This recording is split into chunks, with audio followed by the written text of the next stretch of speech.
State versus Peter Beale, case number SS10 of 2021. We are sitting in court 4-8 for the Honorable Judge Darwin to assist us. Today is the 18th day of March 2024. Appearances remain the same. Mr. Please remind the committee under oath. Yes, my lord. Thank you. You're welcome to this. Mr. Green. Yes, thank you, my lord. You asked for 10 minutes or so. The court's time. Yes, could I just deal with some housekeeping first, my lord?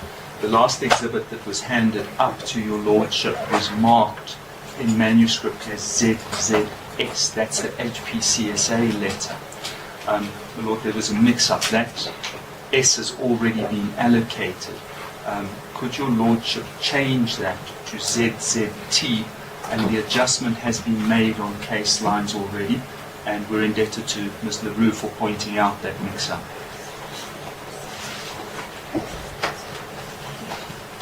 The one that I suggested it was not necessary. That's right. That's the one, my lord. It's you.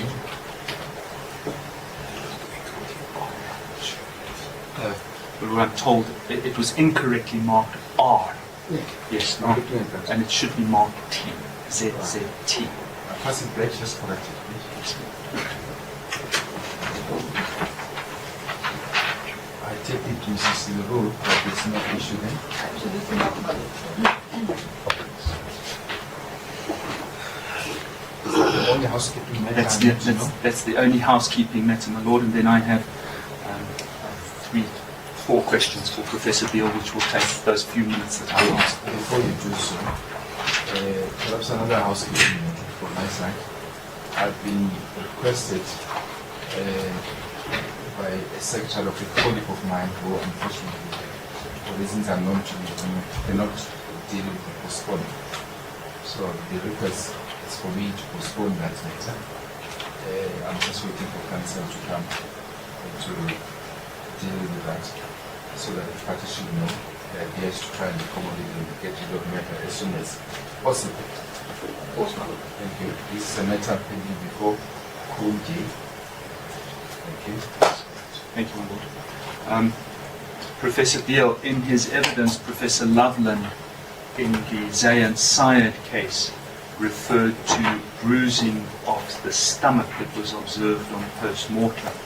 Would you tell his lordship what your comment is on the bruising of the stomach?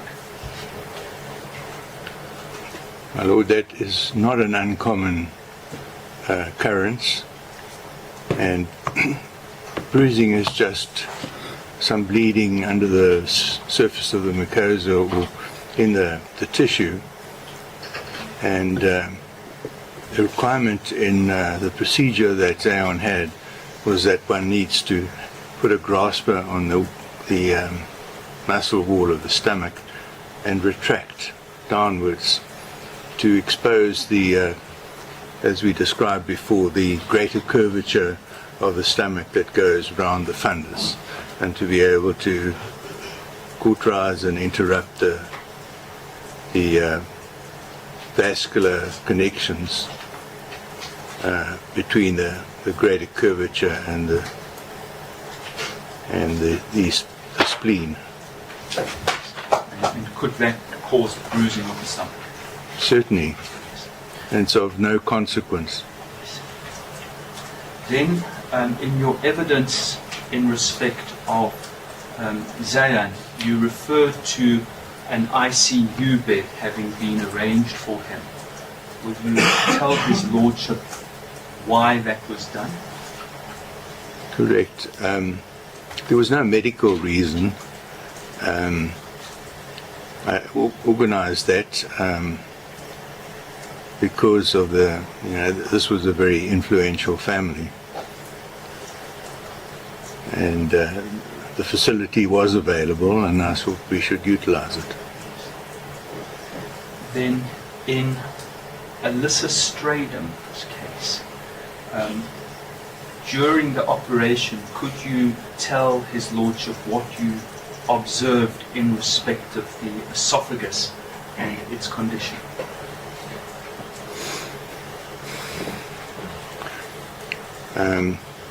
The distal end of the esophagus, the bottom end, around the esophagogastric junction, was very inflamed. And the reason for that was she'd had probably lifelong reflux until that time. She'd had a previous 3 balloon dilatations by the referring colleague, and there was a lot of reactive inflammatory tissue around that area. And is the medical description of that reactive inflammatory tissue, would one call it periesophagitis? Correct. Then, at the close of the proceedings on Friday, you wanted to add something to his lordship, and I said, just hold on. Would you just tell his lordship what it was that you wanted to point out to him? Yeah, I wanted to point out coincidences, but there's in fact one sort of obvious outstanding coincidence, and that is the fact that of a series of 3 little patients, young patients, who had anesthesia for surgical procedures,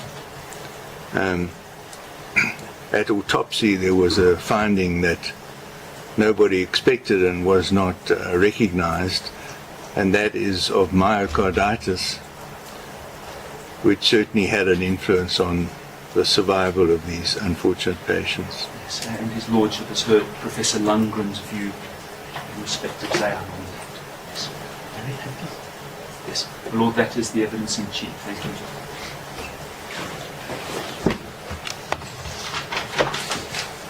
Mrs. Leroux, are you ready? Thank you, Minister. I just want to make sure on one last aspect that Professor Beale say that 2 out of 3 patients, or that all 3 patients had myocarditis. 2 out of 3? 2 out of 3. That's how Not I all had it. 3, 2 out of 3. Is that right? 2 out of 3, very clearly. Yes, thank you. Just for my benefit again, you are referring to Syed and who else? And Alyssa Stradham. Syed was an acute myocarditis. Alyssa clearly had it going for some time, and there was myocardial fibrosis associated. Is that it, Mr. Green? Yes, my lord. Thank you. My Lord, I'm going to hand over the microphone to my co-counsel, Advocate Ruben. He generously offered to relieve me for a while, so he will take over the cross-examination after. Please, my lord. Mr. Beale, you, just to start with, I will similarly to Mr. Green attempt to keep to a schedule and not conflate the various instances. It's just some general topics that I wish to cover you first. Are you happy with that? So far, yes. Okay. Are you firstly satisfied that in your evidence in chief you had every opportunity to fully, correctly and accurately convey your version of events? In other words, do you feel that there is something that you wanted to say and haven't been given the opportunity to say? No.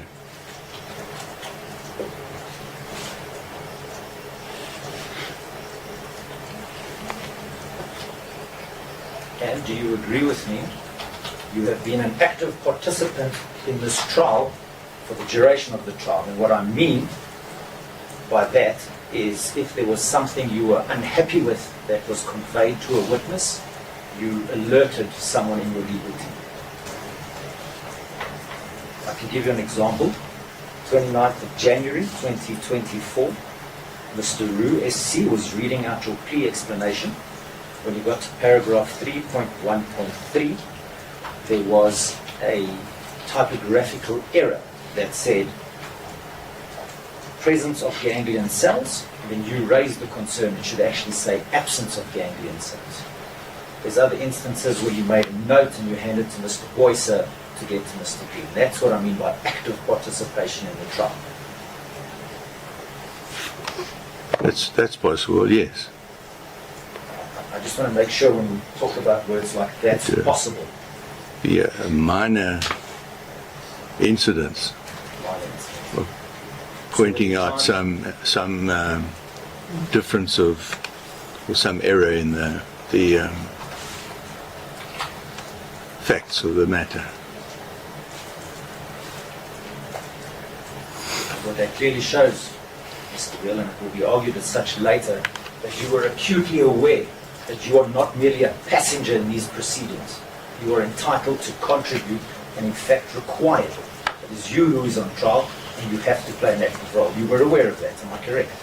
I was aware that I needed to follow the progress of the trial, yes. And contribute. When requested, yes. When a question was directed to me.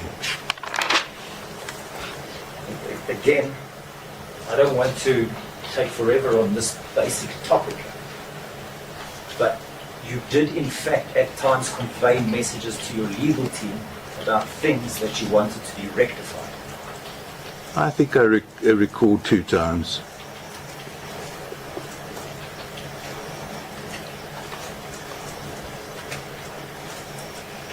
And again, in light of your original answer, there's nothing else that you wish to have rectified. You feel that everything is being accurately conveyed on your behalf or by you. What has been conveyed has been accurate.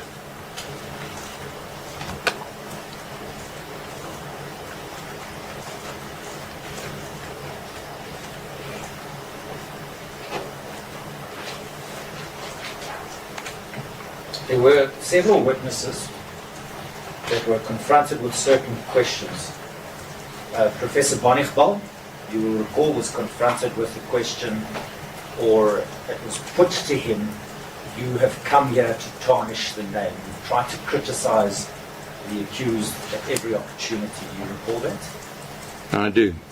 And when Miss Baele, the mother of Zion, gave evidence, and Mr. Syed, the father of Zion, gave evidence, there were certain questions put to them saying, right at the start you were adamant that a prosecution must follow. Do you recall that? I do. So it will be argued later, and I wish to give you an opportunity to comment now, that those questions suggest malice on the part of witnesses and or the state. Do you agree? Isn't that a conclusion?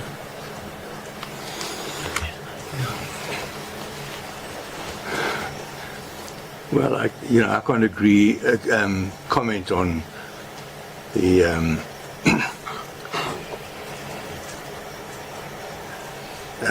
the reasons why the complainants laid their complaints, but Mr. Syed, I know, has denied that there was any malice in the media.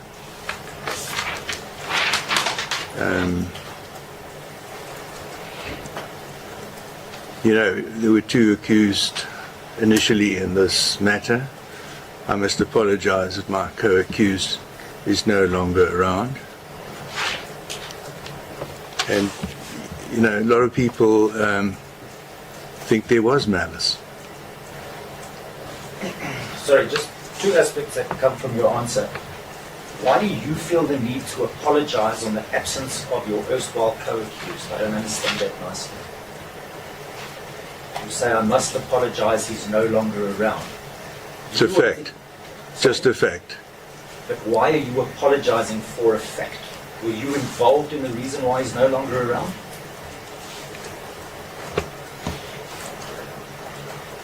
That's a ridiculous suggestion, and the answer is no. No, sir.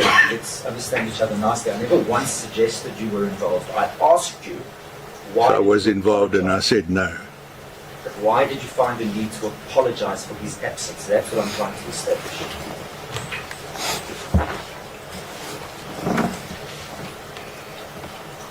Just a fact.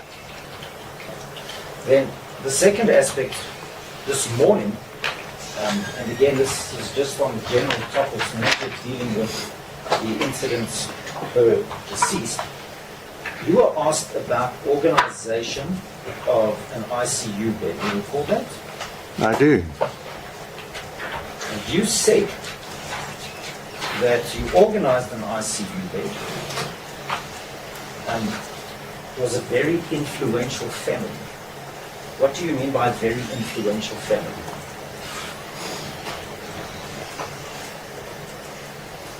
No, exactly that. Let me ask you this. If a patient comes to you and has an influential family, and another patient comes to you who does not have an influential family with the same symptoms, will the treatment they receive be different from you? No, not at all. So why is the arranging of an ICU bed relative to the influence of a family? Well, there are other aspects to it. The operating room is on the same level as the ICU where Zion had access to, which is an adult ICU. Because that hospital has a neonatal ICU and it had an adult ICU. And older patients, 10 and over, and Zion's size, weight, would go to the adult ICU. Okay, so what you're saying And it is was you a want- Friday evening, and you know, it would have been a more convenient, safer place for him to be, that's all. See, Mr. Beale, when you were asked by your counsel, why did you arrange an ICU bed? And you said, no medical reason. Yes. No medical reason. It was a very influential family, and I thought, why not if it's available? Your answer now is slightly different, you agree. Now you say he's overweight, and it was close to the operating theatre. I didn't say he was overweight. What did you say? I said that ICU would offer access to a patient that was his age and his size. I said nothing about overweight. Okay, his age and his size. I apologize. Let's keep it to the facts. Thank you. Thank you for the lesson, Professor. I truly appreciate it. Let me ask you, what about the family of Zayan Syed is influential? Why do you describe them as influential? Do you know what they do for a living? When he was referred, I was told something about the family by the referring doctor, and what I know about them is what I've learned subsequently. What is that?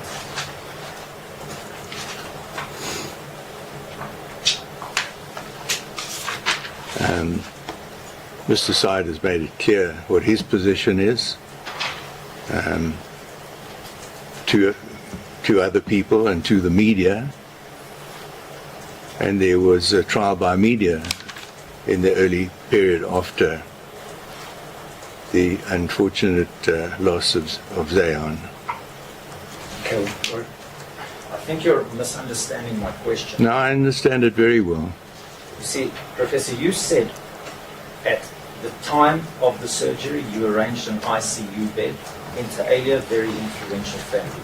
So the trial by media, that comes subsequent to the arranging of an ICU bed. So what was influential of the family at the time of arranging the ICU bed? Are they rich? I didn't know the extent of their wealth, no. Are they high society? Are they public figures? Public figures, yes. In what regard? Do you know what Mr. Syed does for a living? I do know what he does for a living now, yes. According to you, what does he do for a living? Well, he's the director of a tobacco company called Conilix. Do you recall the day that Miss Baele gave evidence? Or the days Miss Baele gave evidence? Do you recall that time? Yeah, I think so. It was recent. As was normal procedure, you would be sitting in your chair in the accused dock. Do you recall that? That I was sitting in my chair? Yes. Yes. Do you recall on the days that she gave evidence, you were reading a specific book whilst she gave evidence? Or on the day she gave evidence? I don't recall, no. Called Tobacco Walls. You don't recall that? There's a book by Johan van Lochenberg called Tobacco Wars. I have read it in the past. Do you agree you brought it to court on one of the days that Miss Baele was giving evidence? I had it in my bag, yes. I don't think I read it in the court. In fact, I didn't. You never held it up. Nobody could see that you had tobacco walls. I didn't hold it up for anybody to see. See, because what seems strange about that incident is it comes across and it will be argued that you were attempting to intimidate Miss Baele, almost as if I know your secrets. Do you have any comments? My Lord, the witness has said he did not hold it up. My Lord, with respect, the witness said I did not hold it up for anybody to see. That is significantly different. That, to say I had no such thought in mind, and once again, the prosecution is grasping at straws. I'm glad you said that, grasping at straws. So you feel your prosecution is without merit, am I correct?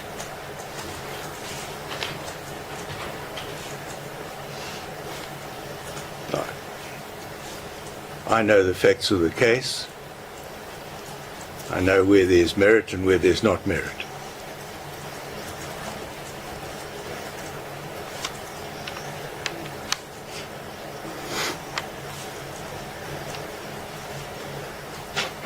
Are you aware? You said there's some people who feel there is malice in the decision to prosecute. Do you recall that?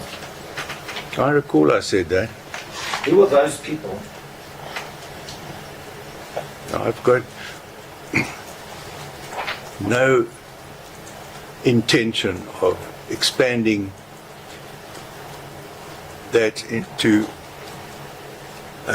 give other people's opinions.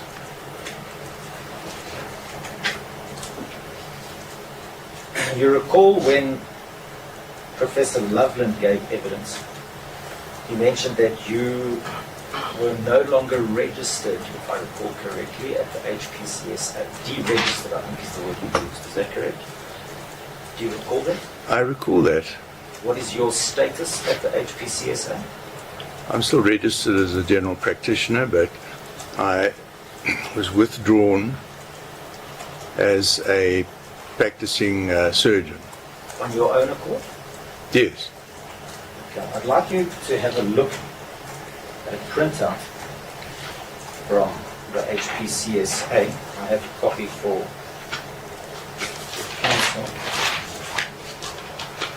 as well as for court. My Lord, unfortunately I see I've neglected to make 3 copies for the court. There's one to be handed to Mr. Green and one to be handed to the accused, or the witness, sorry. When do you intend to make amends of your omission? Before the finalization of the cross-examination, my Lord, it will also be uploaded on case files. Any objection? Mr. Green, you asked me. Sorry, my Lord, I was talking to Mr. Rick. No objection. I've not seen the document, then, Lord. The policeman was supposed to give you one. Oh, I think he gave 2 to your client. I think that's the error.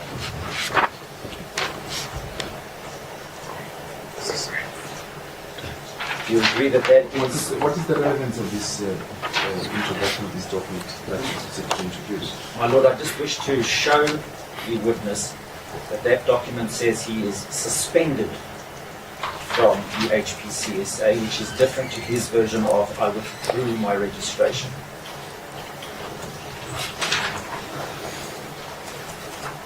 Do you understand that, Mr. Beale? I understand, but suspension would be follow on withdrawal.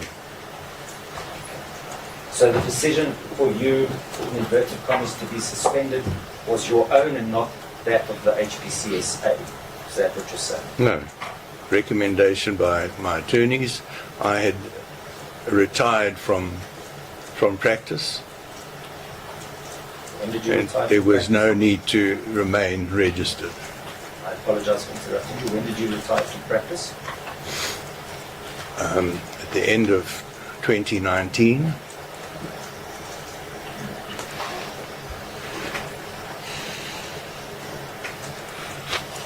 There's just some further... At the age of 73. Just before you proceed, what do I do with this document that you My Lord, if it sought may to be, introduce? if it could be admitted at this stage as ZZU, I believe is the next. No objection. Good night. I apologize, my Lord. If I could,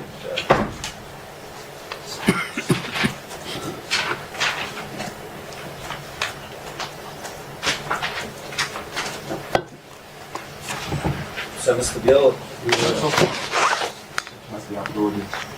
That's it. You haven't seen any whether that was done or not. Are you done with that? my lord, as I indicated, I will upload it during the adjournment. It's difficult to upload whilst cross-examining. I appreciate that. I just wanted to see one thing at a time. Otherwise, things fall through the cracks. Yes. My lord, I make a note.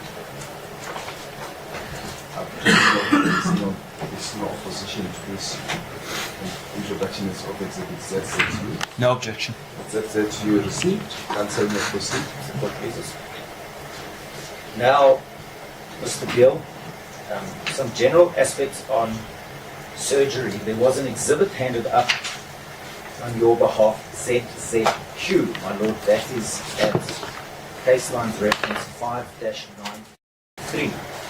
It is the sketch plan of theatre. Are you familiar with that document? One moment. I need to get to I do recall. One moment, Mr. Beale. Yes, my lord.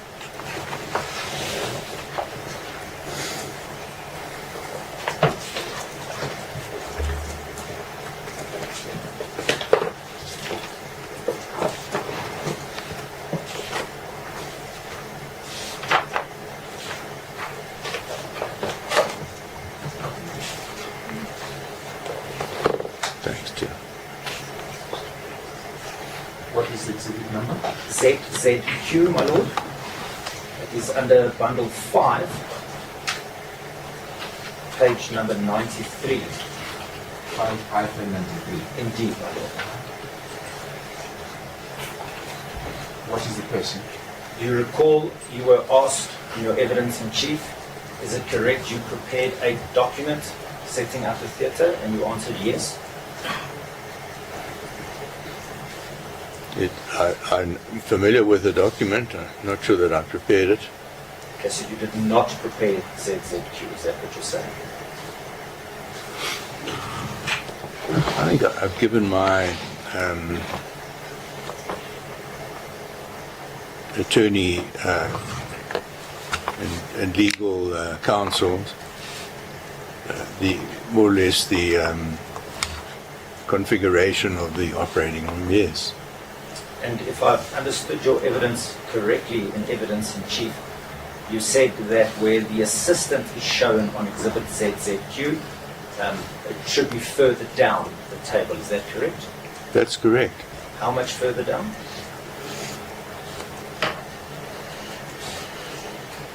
We're sort of halfway down to where the surgeon is on the opposite side of the table. Because you will recall Dr. Elliott gave evidence, who was an assistant in one of the surgeries, that herself and you, the surgeon, were equidistant from the anaesthetist. So what you're saying is that is correct. Am I correct? I don't agree with Dr. Elliott. I appreciate you don't agree with her evidence, but her evidence about being equidistant from the anaesthetist. Well, if you look at the sketchy configuration of the theatre, I'm on the other side of the table. You see where the anaesthetic person was. If the assistant is on the left-hand side of the table, right-hand side from where we look, there's no way she can be equidistant from the anaesthetist. Okay. But you're operating in the same, or she's assisting you with the operation in a specific portion of the body, am I correct? Well, obviously it's abdomen. So she would have to be in a similar position to you relative to the patient. On the opposite side of the table. On the opposite side, but you know, the surgeon's working with fairly long instruments, looking on a television screen at what he's doing, and applying fairly intense concentration to what he's doing throughout the course of the operating time. The anaesthetist is a little bit further up, and what she's doing is she's looking over her shoulder at the TV screen, and she's just got to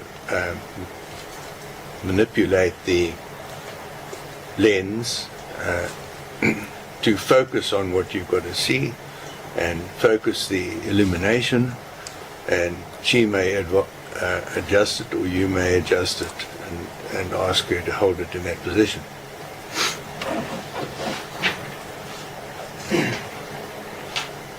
There's just a few general aspects that were covered by certain of the witnesses that I wish to clarify with you. It was put to specifically Professor Beale that every surgery comes with risk. Do you agree with that statement? Yes, there's no risk to any surgery, but it's a question of level of risk, and it may be significant or may be very low. And it was put, even in the hands of the best surgeon, lives may be lost. Do you agree with that statement from your behalf? Sorry, I'm not sure I've heard that question properly. Mr. Beale, Even in the hands of the best surgeon, what happened? Mr. Green said to Professor Beale in his evidence, even in the hands of the best surgeons, lives may be lost. In other words, showing, he went on to say it doesn't mean that it's negligent, or it doesn't mean that it's intentional, but due to the inherent risk of the surgery, there is never a guarantee. Well, that's true. And I mean, every surgeon or pediatric surgeon like myself dealing with a high-end, sometimes high-risk case is going to have mortalities down the years. It's unfortunately inevitable. Just on the surgeries in general, but to be specific, Exhibit ZZQ, the layout, would that remain the same for all three surgeries? No. Not necessarily in the position of where the patient is, but the position of the role players.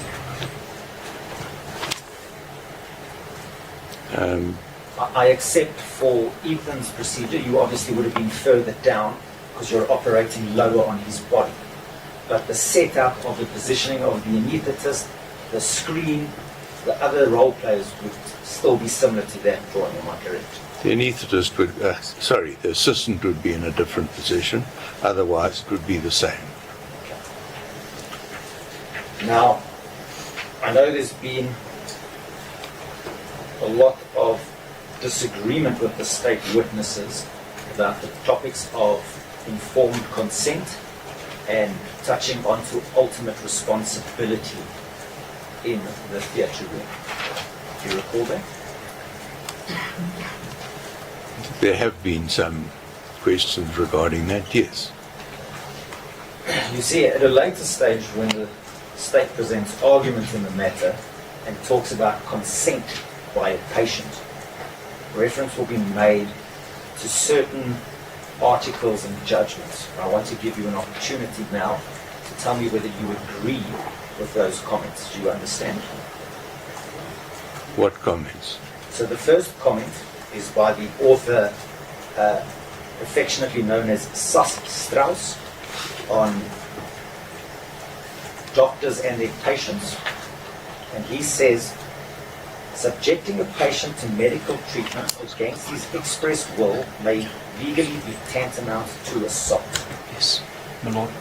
May I ask if my learned friend is going to put articles and literature to the witness, that be made available to the witness and to myself? We have seen how these articles have sort of wind their way through in the articles your lordship has received. And I'd like to see what it is that my learned friend is referring to. He's not identified the name of the article. He's not identified where it was published or even if it was published. He's just given us an author. I was hoping you would do that. My lord, I did clarify that it is from his textbook, but Mr. Green, with respect, I did. I said, a doctor and his patient. Mr. Craig, you cannot be on. I'm sorry. I apologize, my lord. Yes. My comment to Mr. Roux is too loud. Yes. There shouldn't be any comment when it's on the floor. It's a matter of you are given an opportunity to respond. There's an objection. You can be aware of that. That's how we conduct the proceedings. Yes, Mr. Lord. I was talking to Mr. Roux as my co-counsel in the matter. I apologize that it was too loud, my lord. My lord, Now, let's go back to the simple basics. You are introducing an article. Do you want to introduce that in pursuit of the person that you suggest? My Lord, I am indicating to the witness what the state will argue based on legal authority. Similar to when Mr. Green introduced State versus Craner. No, sir. You referred to an article, didn't you? My Lord, I will leave the issue of the article or the textbook until I have it copied with me available for the court. That's where we are. Article, not legal authorities. My Lord, Are but we on the same page now? we are indeed on the same So page. can I then accept that you are abandoning the previous question? Indeed, my Lord. That was the basis of the objection. Yes, counsel may proceed. All right. Mr. Beale, what do you understand by consent?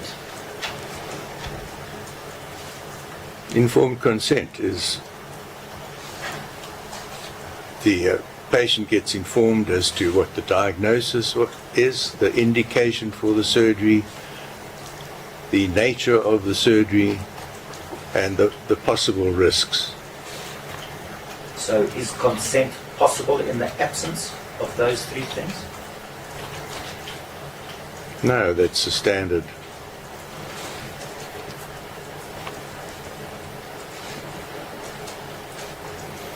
Just repeat them for my benefit. You said diagnosis. What else did you say? Informed consent. Just repeat that for The me. diagnosis, which is the indication for the surgery, the intended procedure, and details of that, and the possible complications of the surgery. And I can tell you, in this country, we don't warn every patient that they could die as a result of the surgery, as they do, for instance, in the United States. And the follow-up question was what? In the absence of those three, there can be no informed consent by the patient.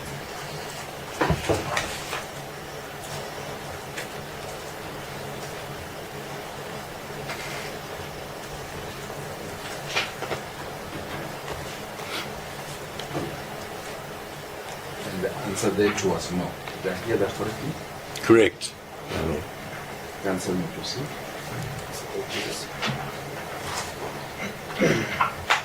You will also recall that during the evidence of Professor Baale and Professor Loveland,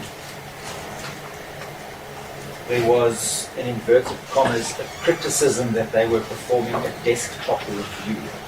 In other words, when a desktop review, Desktop review. yes, that's the word that was used by your counsel. You performed a desktop review. In other words, in theatre, you don't know that the patient is going to die. But on a desktop review, you already know the patient is dead, and your analysis of the facts might be different. Do you recall that? No, I don't. And there was no prospect in my mind that any of these patients should die from these procedures. I think you've misunderstood the question. The question was about the criticism leveled at Professor Baale and Professor Loveland, that they performed a desktop review.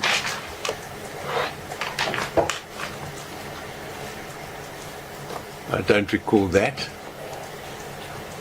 I recall many disagreements with what those witnesses said, but I don't recall this particular aspect.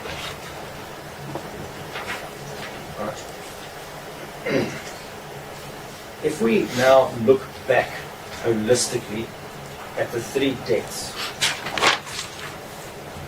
Tirbus, tubes as sometimes referred to, Stradon, and Syed. In retrospect, with the benefit of hindsight, is there any place where you think you would do something differently? No, man.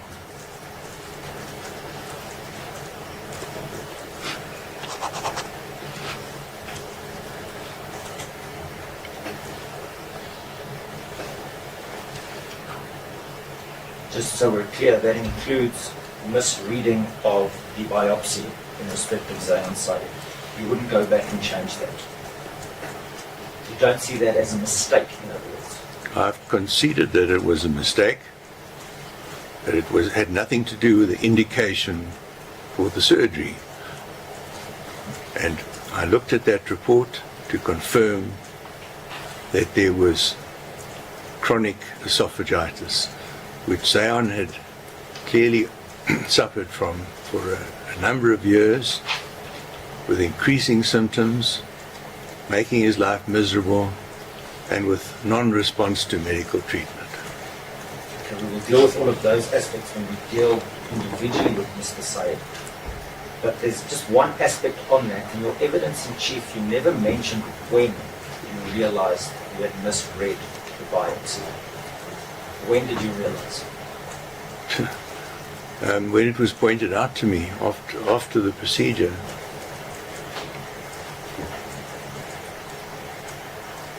Can you be more specific on that? We know there's a number of things that happened after the procedure. If we use a landmark of the phone call of Miss Baele to you after the transcript is before the court, after her child passed away, she contacted you. At that stage, have you realized you misread the report, or only after that? After that, when I reviewed the report, but it was never an indication for the surgery, and it was never an indication that was given by Mr. Syed, and it became, they subsequently adopted that to justify the ongoing pursuit of criminal prosecution in this case. Yeah, I'm not sure if you've understood the question correctly. Your answer seems to conflate various of the issues. My question isn't about Mr. Syed and Miss Baele driving the issue of the report. My question is, when did you realize? You've admitted you realized you misread the report. At no stage in your evidence in chief did you tell us when you made that realization. And the I've reason just why told you, and I confused their thinking, or particularly their thinking in retrospect, and I confused myself for a period of time, but not in respect of the indication to do the surgery, which was clear, a very clear indication in terms of symptoms, duration, biopsy finding. Again, I will leave it for argument, but it seems you're failing to give us the time exactly how it came to be, and when it came to be, you realized I've read this wrong. Because if I understand your version correctly, you don't dispute that you told Miss Baele and Mr. Syed that the biopsy confirmed intestinal metaplasia. Am I correct? You did so by... I said it confirmed chronic esophagitis, and in addition, intestinal metaplasia. So you don't dispute, you said to them, confirmed I've just told you that. metaplasia. At what stage, how did you react when you realized you misread it? Surely you must have seen it and thought, I've made a mistake. Yes, I did. Did you ever communicate that to Miss Baele or Mr. Syed? I did when Miss Syed phoned me afterwards, and there was a conversation, and I explained, and then that intestinal metaplasia is conversion of one type of lining or mucosa to another type, and which has no implication at that stage of premalignancy or malignancy, and it was no indication that, according to them, according to Miss Baele, that Zion was going to die. It was never said to her, and it was explained when I was asked about it, that there was a potential for progression and change in later life. That Mr. Beale, I don't want to interrupt you. You're not answering the question that You're was not asked. interrupting me. I finished answering. But we will come back, and I would beg you to do the same service to me of not interrupting me. But I will come back to the issue of making a mistake when we get to Syed. What I would like to know from you now, you're obviously familiar with the form the GW7 and the D28 form that is completed upon the death of a patient. Is that correct? Yes. General. I'm not familiar with the numbers, but I know the forms that are So completed. you are aware that if a patient dies under your care, you complete that form. Is that correct? Correct. And you accept that that form is significantly important in establishing what went wrong. Is that correct? Well, with other things like autopsy findings and so on. No, I by no means say it is the only factor, but you agree it is an important factor that will be used to determine things going forward. It is a factor. And it is your opportunity to put forward what happened from your side. It gives you an opportunity to say what the diagnosis was, what the treatment was, and where things went wrong. Am I correct? Correct. Do you fill that form in on your own? Do you fill that form in as a team of doctors? Or do you fill that form in the presence of a legal representative? No, you fill it in very, very soon after the tragic outcome of the procedure, and you fill it in on your own. The anaesthetist fills in his or her own form and her own, his own. Okay. I just want to deal a bit with the questions of your financial position. You indicated, by way of admission and way of evidence, that you lost around about 1.5 million rand in 2009 or over the period of 2008-2009 to what is affectionately known as the Tannenbaum scheme. Is that correct? It's correct. And you said that was, I don't want to put words in your mouth, but it came across as the amount was insignificant in your greater financial position. Is that correct? Correct. You said that after your divorce, your net assets amounted to just below 20 million rand, if I heard you correctly. Yes, that's what people have extracted from my records at the time. And if I understood correctly, you got divorced in 2020, is that correct? That's correct. What stage did you separate from your wife? About 2 years prior to that. Was that your first marriage? The separation and the financial status. Well, Does it have a bearing on financial status? People are separated, but still married. my Lord, with respect, I think it does, in the sense of if I know there is an imminent divorce and my assets will be halved, I'm acutely aware of that. So the date of the divorce is only when the separation of, or the assets are divided, but you're acutely aware that this is coming. So I'm lost. What is the question? What is the point? The point is, he didn't only become aware in 2020 that his assets were halving, it was some way down the road already. Please proceed with the question. Did you hear that exchange, Mr. Beale? You knew for some time that your assets were going to be divided, is that correct? Now listen, there was an attempt at reconciliation for a while, but eventually it became apparent that divorce was inevitable.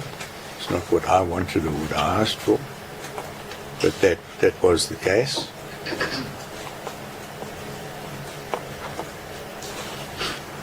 And you are adamant that the Tannenbaum scheme did not have a dramatic effect on your net worth, for lack of a better word, am I correct?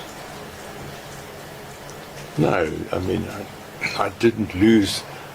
I mean, there's something in the media somewhere, I don't know where, the prosecution picked up on the Tannenbaum issue. I would call it another grasping at straws, but there's a book written called The Grand Scam by a journalist called Bob Rose.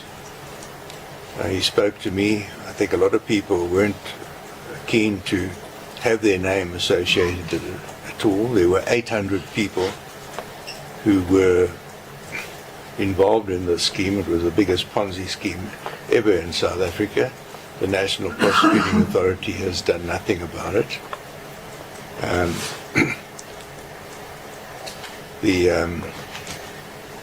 So I had to accept that I'd lost that amount of money, and it wasn't long after that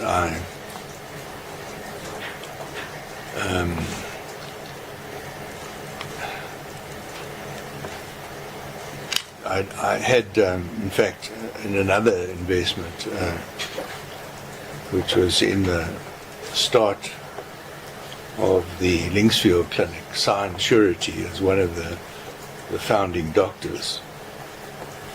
And having just signed surety, well,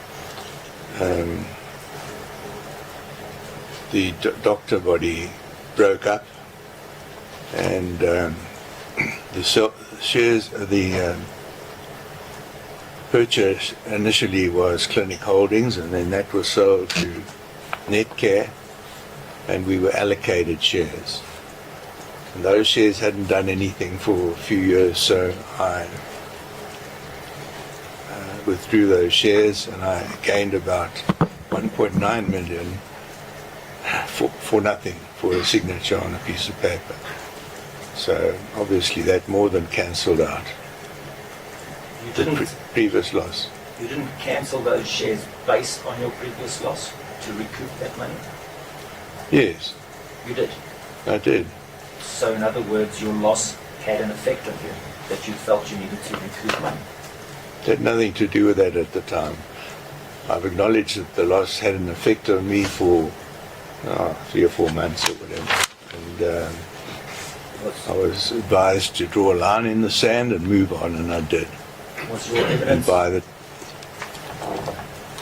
by a year or so later, it was forgotten, and it was never ever a cause of operating on somebody without indication for financial gain.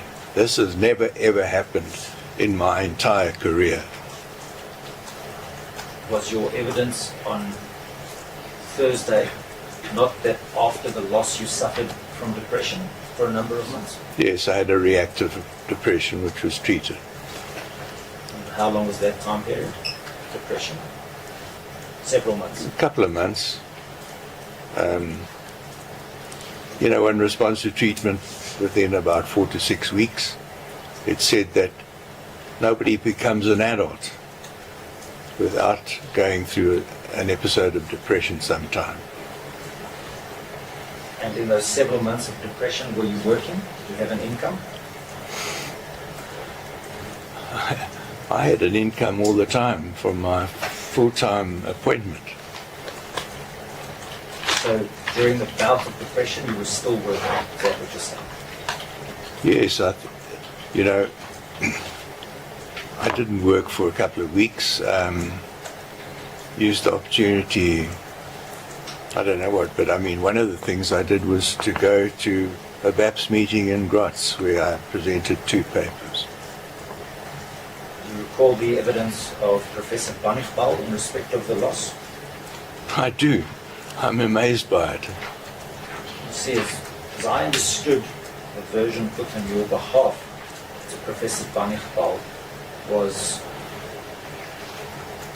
not a dispute that it ever happened, but it was phrased as cooler talk, guys having a drink making conversation. You recall that? That was the version put on your behalf to Professor Bannigbal. Well, listen, Professor Bannigbal was never somebody that I would have confided in. So I presume, you know, at the reception with the drinks and canapes, whatever they call it there, I might have chatted to him and said, gee whiz, you know, I've had a bit of a loss and I might even have to assist you sometime. That's that kind of banter. But the Tannenbaum fund had collapsed in 2009 or earlier, and this was prior to that time. And Banningwell's claim that I'd offered him an opportunity to be involved in that never happened.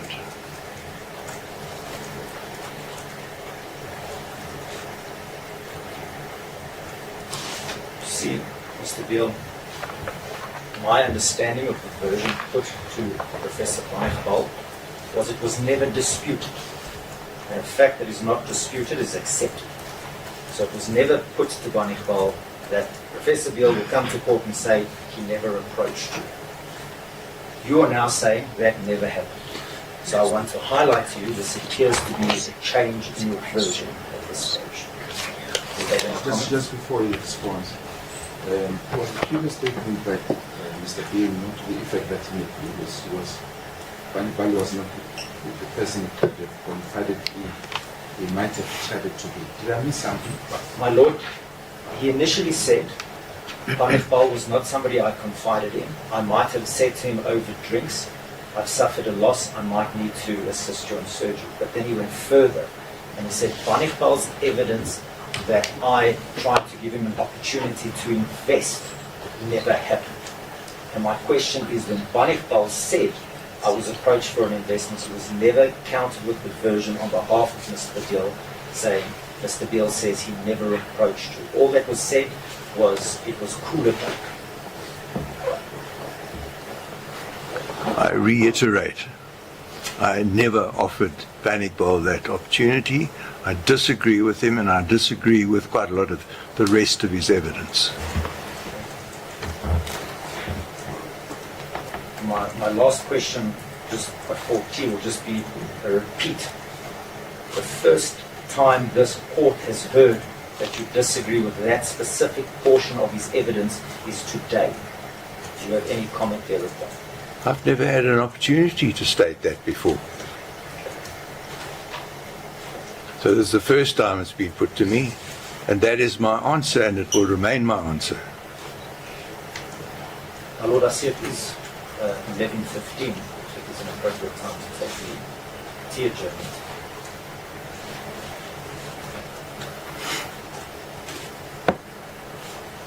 Let's adjourn. Let's proceed up to tea.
Again, just under general topics, you heard the evidence of Mr. Sayed that you performed a circumcision on his son. Did you hear that? I heard it. I have no record of that. Is circumcision something you as a pediatric surgeon did a lot of? Yes. You see, would you classify it as a minor procedure? Yes.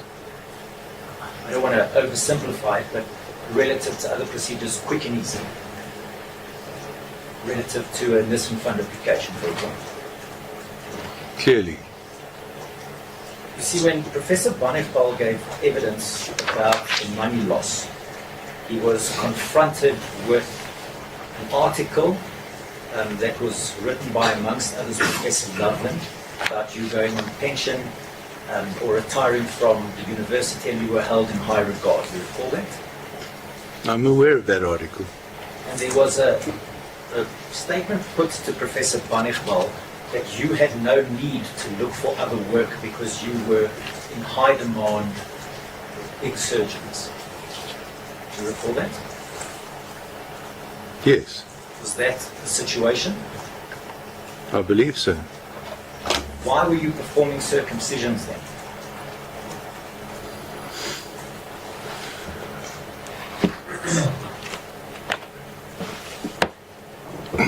You know, I could perform circumcisions safely and accurately, and if I was requested to do so, then I did them rather than having them be referred to somebody less reliable. I also was offering a service to certain pediatricians and certain clinics, and I was going to cover the full range of their requirements, including circumcisions. And you know, what was supposed to be wrong with Zion's circumcision, who knows? You know, the fact is that little overweight youngsters with still underdeveloped phalluses, often the shaft of the phallus would be withdrawn back into the suprapubic fat, and the family might be unhappy with that at the time until later development. So I have no record of whether I did or didn't. I looked for any record, and I had circumcised a Sayed youngster in that time, but that patient came from Greenside and was not this particular Sayed. You also recall your evidence on Thursday was that you were wearing hearing aids. Is that correct? Yes, for the last 6 or 7 months, I've owned hearing aids, and in fact, it became apparent that I needed them, and that I got them at the time specifically with this court hearing in mind. How long prior to getting the hearing aids were you battling with your hearing? I can't say I was battling with my hearing. I mean, you know, as with other people of my age, you become aware that if you're in a place with a lot of other ambient sound, then you don't hear clearly what everybody is saying. And the other was, if watching a television program in company with other people, you'd want the volume turned up a bit, and it was more than they were comfortable with, so better that you wore a hearing aid and didn't require that. Can you recall what was the quality or standard of your hearing in 2019? No, I don't. Possible that you were affected by being hard of hearing then already? I can't comment.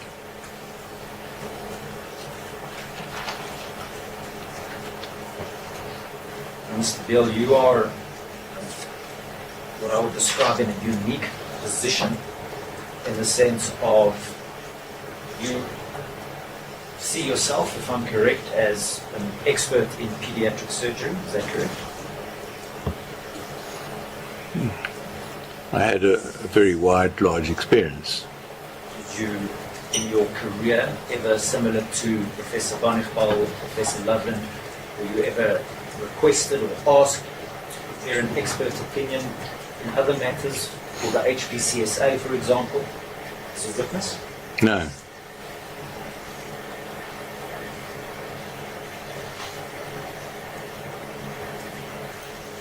You ever given expert evidence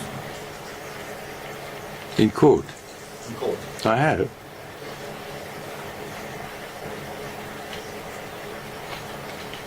The state has been provided with a schedule of witnesses that you intend to call. You're aware of that? I am. Just for clarity, Mr. Keeley, in respect of which charges will he give evidence? Mr. Kylie, Mr. Kylie, I apologize. I believe in respect of Alyssa Stradom, in particular, Professor James, was going to give evidence in respect of Ethan Tubes, Professor Moore, person were also Ethan Tubes, Professor Kutsia. Zayan Syed, Do I understand correctly, is Professor Kutsia an anaesthetist or an anesthesiologist? correct. So he's coming to give evidence about the anesthetic side of Zayan Syed's operation. I think so. So if I look, I want to give you an opportunity to comment on it at this stage. If I look at your list of witnesses, no one is coming to say that Zayan Syed's surgery, other than yourself, was indicated by his symptoms. Am I correct? Of these experts.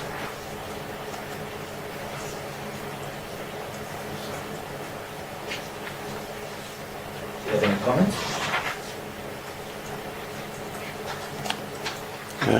No, I don't see that it should be disputed.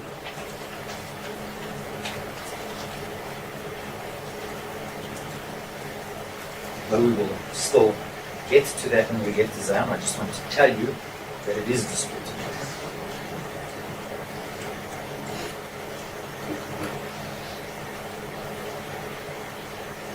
I want to now take you to the event that led to the death of Alyssa Stradom.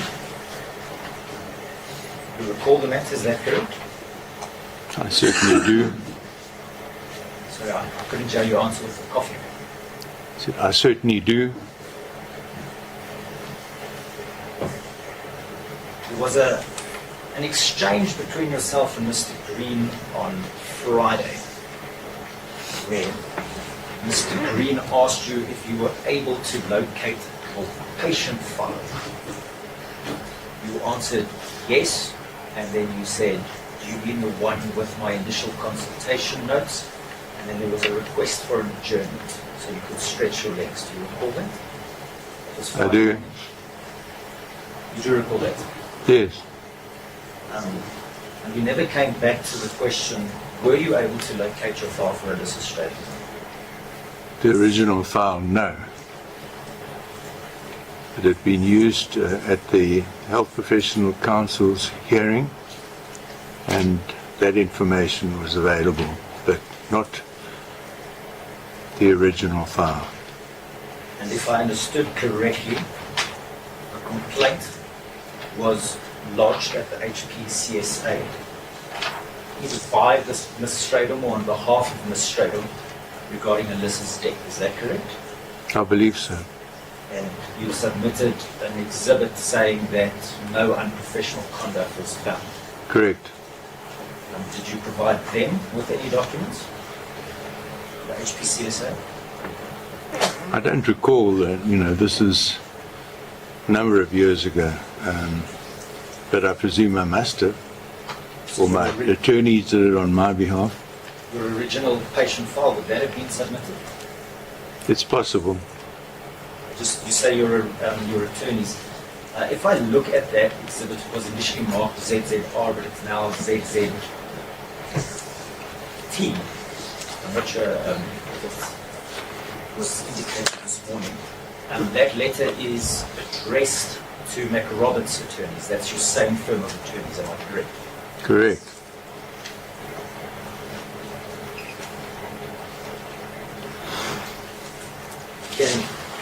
Do you have any independent recollection of your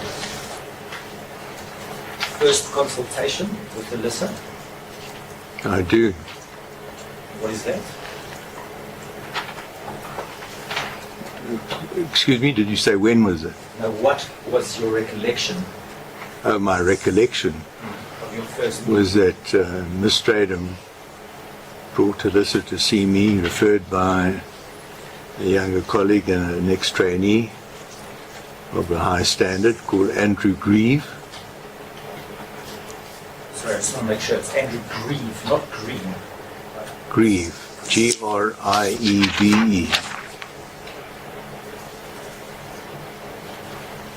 Right? Did you examine Alyssa? I did. Did you perform any scopes on her? Not until we endoscoped, as I recall, endoscoped her preparatory to carrying on with the procedure. So it would have been the same day. Yes, under the same anesthetic. She'd already been scoped several times. And it's fairly clear that surgery was required for Alyssa Stradham. Do you agree with that? Overdue and absolutely required. Talking about the endoscope, I just want to make sure I understand how it works properly. You mentioned on Friday it has a camera, a lens, that you can see on a screen. Is that correct? Correct. Does that have the ability to take photographs? Does. Do you often do that? No, not that often. You know, the countries in the world where everything is recorded. Under what circumstances would you do it? Take a photo. If you wanted to have a recording of a certain procedure for academic or other reasons, there are a couple of operations that I do have on record, but you know, if medical legal concerns are high, one might record something on video, but it's not customary to record every procedure on video. Sometimes we took isolated images, but not continuous video.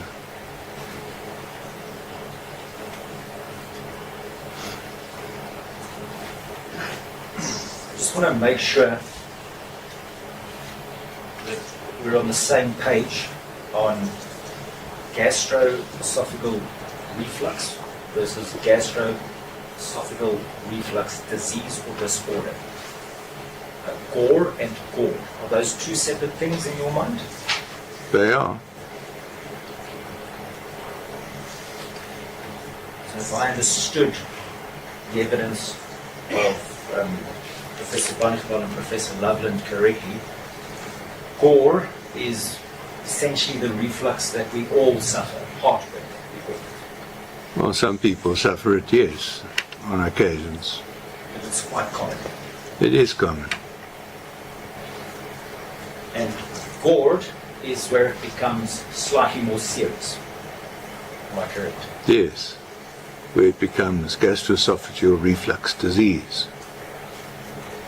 And am I correct in my understanding of the evidence of Barnechbal and Loveland that GORD is then further subdivided into uncomplicated and complicated? Clearly. Do you agree with that portion of both of the evidence? Am I correct? I do, but I don't agree with Loveland's statement regarding that. Which statement is that? That one would not operate on gastroesophageal reflux disease without complication being either ulceration or stricture. Anybody who waits for those indications to occur for gastroesophageal reflux disease is way off mainstream opinion.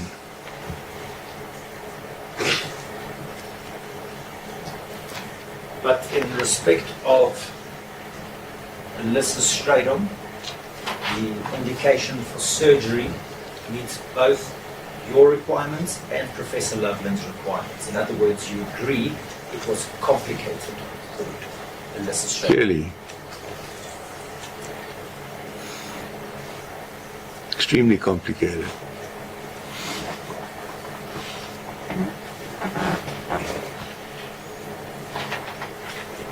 So it was in this portion of the evidence that the issue of ultimate responsibility in theatre came into play. Tell us, what is your view of the responsibilities in theatre?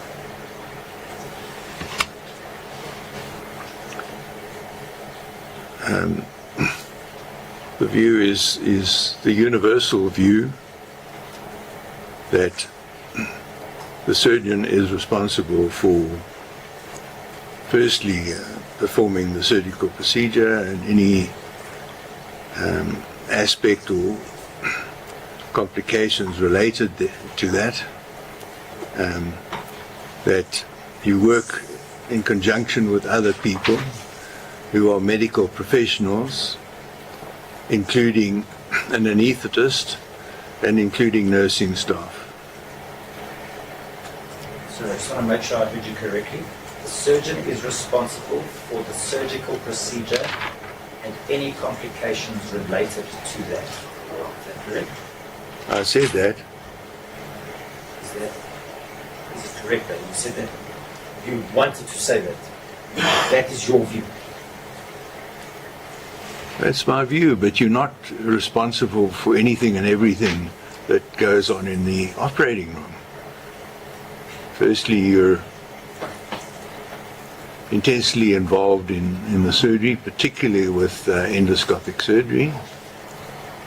And there are other professionals who are playing their part, such as the anaesthetist and the nursing staff. And you cannot be responsible for their role or their actions. If I understood the aspects of ultimate responsibility, I appreciate that's not the desired term, responsibility in theatre, there was a long debate or many questions raised about the anaesthetist is on his side and the surgeon is on his side. And you have your various responsibilities from there. Is that correct? I would correct. I know there was a long discussion with Banning. What's that other guy's name? Loveland. About the surgeon being ultimately responsible for anything and everything, and being the captain of the ship. And that's a very outmoded concept, and is disputed by anaesthetists as to what their professional role and where their expertise plays a role. I just want to highlight to you that Professor Loveland took exception to an allegation that he used the words captain of the ship. He never said that, but I'm just placing it on the record. We don't agree with a lot of what Professor Loveland said. Professor Loveland you were his mentor. Am I correct? Largely, yes.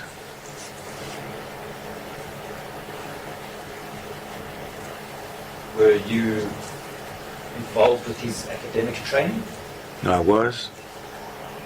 in the field of pediatric surgery?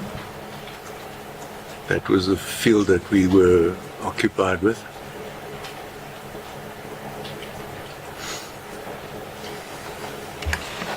He said in his evidence that it was you who taught him about the surgeon is the one who the patient has come to see.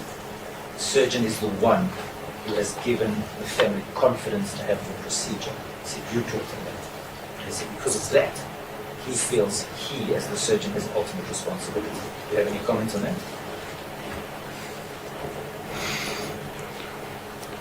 Well, I'm pleased that I taught him some things, but that statement needs to be qualified. That one is not responsible for anything and everything that goes on in the operating room. You can't be.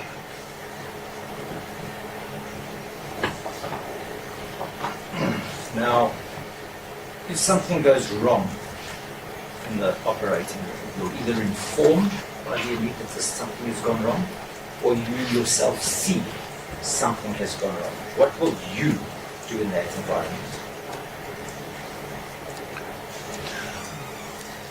Do whatever you can to attend to whatever the problem is. If it's surgical, I mean, you know, Professor Loveland, very presumptuous in his statements before he ever knew the full facts, and he concedes that. For instance, he claims that I damaged an aberrant left hepatic artery, and that is not the case. There was an aberrant or accessory left hepatic artery, and I was very well aware of it and avoided it at all costs. But you agree with Professor Loveland that there was blood loss suffered by Alyssa intraoperatively, am I correct? Correct. And that intraoperative blood loss occurred on what was phrased by your defense, your side of the table, am I correct? Correct. And it was put to the state witnesses that upon you having informed the anaesthetist about the blood loss, the anaesthetist or anesthesiologist would be responsible for assessing the effects of the blood loss. Is that correct? Correct.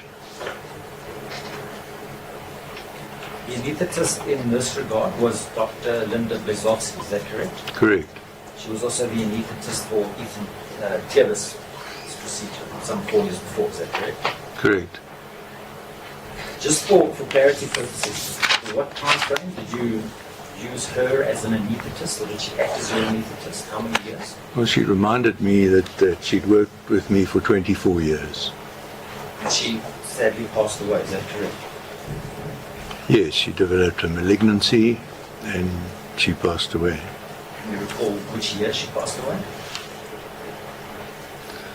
I can't now. I mean, Dr. Munshi took over her role as one of my anaesthetists, and certainly worked with him for at least 4 to 5 years. So it's some time ago. Although, you know, she was still alive when he took over, but was unwell.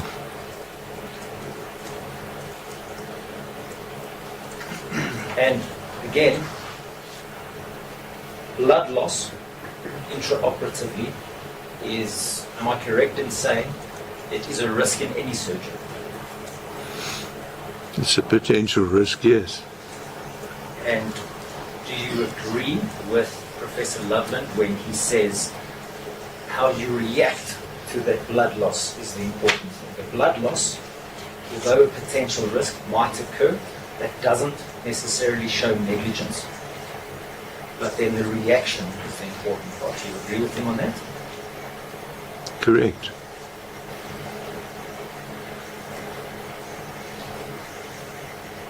Now, what I would like to know about blood loss specifically is death by blood loss. Is it instantaneous? If I get cut and I bleed heavily, will I die immediately? Or does my body have mechanisms in place to fight off death as long as possible? True. Just want to make sure there was an option there, but you agree you don't die immediately from blood loss.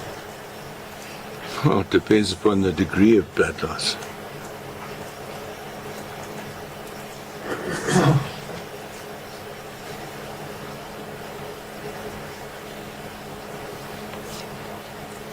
And Professor Loveland also said that an appropriate measure to determine the effect of blood loss intraoperatively is to obtain blood results, HP specifically. Correct. Do you agree with that? I do.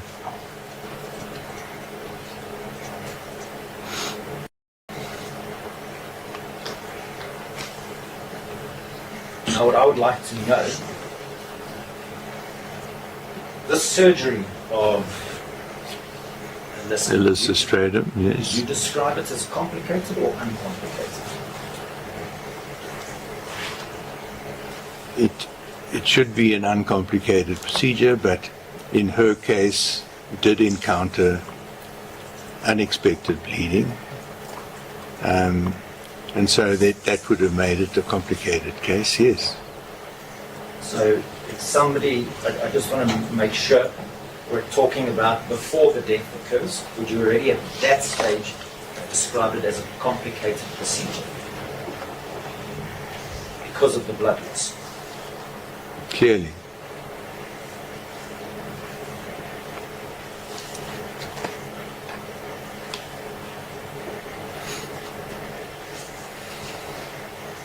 And when you recognized the blood loss, what steps, when you realized there was blood loss, what steps did you take?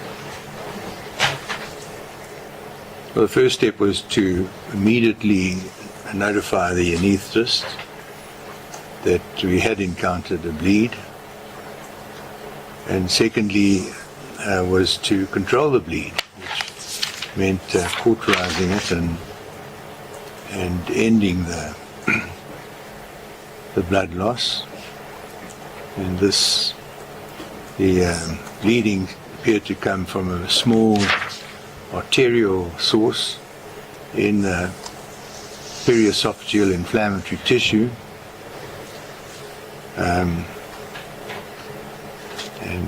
First thing was to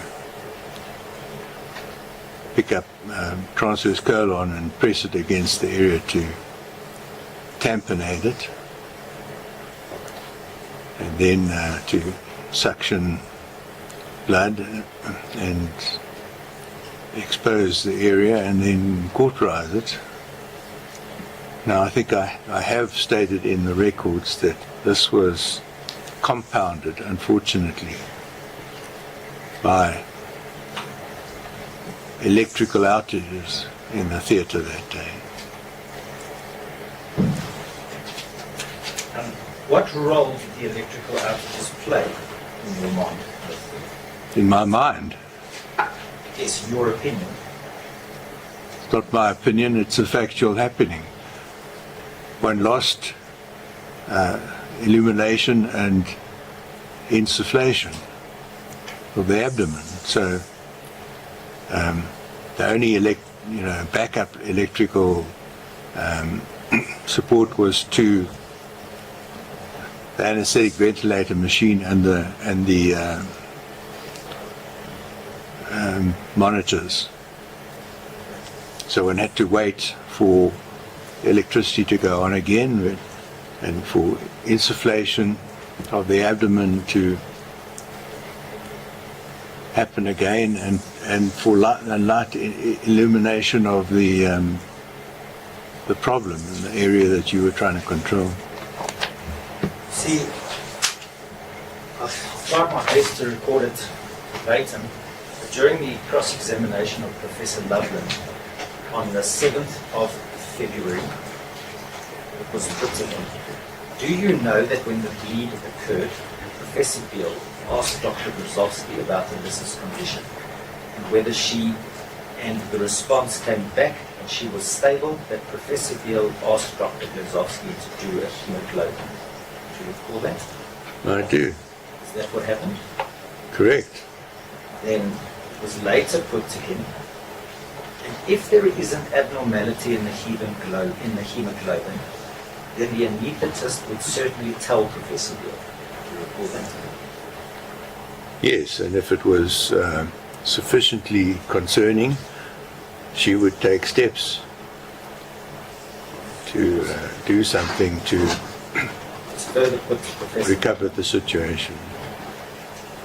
It's further put to Professor Loveland. And absent an anaesthetist informing Professor Beale that there is an abnormality in the hemoglobin, he would not know what that was. True. True. And it was lastly put, and if a surgeon requests the hemoglobin and the anaesthetist for some reason does not draw it, or cannot do it, or cannot get it, or what have you, the anaesthetist should tell the surgeon that that has not happened. Is that correct? Apparently, that's what Loveland said. Well, that was put on your behalf to Loveland. I said, well, apparently that's what Loveland said. Is that? Once again, he wasn't there. He didn't know what exactly happened. That is the version that was put by your counsel to Professor Loveland on your behalf. Are you disputing that version now? Are you saying what I've quoted to you now is not your version of events? Well, that's half the story, and yes, I'm not disputing it. So, when you say that's half the story, The fact is that I asked the anaesthetist to acquire a blood specimen, and she went through the motions of doing so, and I thought she was doing it and had done so. And it was only when I asked for the results sometime later, and she conceded to me that she'd attempted to get blood, but she hadn't succeeded. And we were, I had controlled the bleeding despite electrical outages, and I'd underestimated the blood loss apparently, but when we're sucking blood out and doing lavage, so there was clear fluid and there was blood in the lavage, in the suction return. I had requested several times to know how the patient was. What I'd done was I had changed the 5mm lens in umbilicus for a 10mm lens. The reason being, through a 10mm lens, I could introduce small Ratex swabs, and I introduced 6 of them to mop up any residual blood and be absolutely sure that there was no ongoing bleeding. I then completed the procedure, and I unscrubbed, and I believe I let Dr. Gurman, the assistant, close the incisions, while I then pulled a blood specimen. And I gave it to the scrub nurse at the time, Sister Ivy Matseki, and asked her to deliver it to the lab. And it was only subsequent that I found out that that didn't occur, that she put it in a basket for periodic collection by the lab. It was knock-off time and she had left. And I was quite dissatisfied when I found that that didn't happen. And you know what the subsequent sequence of events were. just want to make sure I understand your evidence correctly on this point. You requested the hemoglobin that never materialized. Then you took blood yourself that was also never analyzed. Am I correct? Correct. That was 2 attempts you made to assess the hemoglobin level. Am I correct? Correct. Precautionary step to reassure myself that everything was okay. Other than seeing of the encountering the bleed, was there anything that made you think it was not okay? No, there wasn't. If you have a look at Exhibit F, that is the hospital file that's contained on case lines, my lord, at 3-296.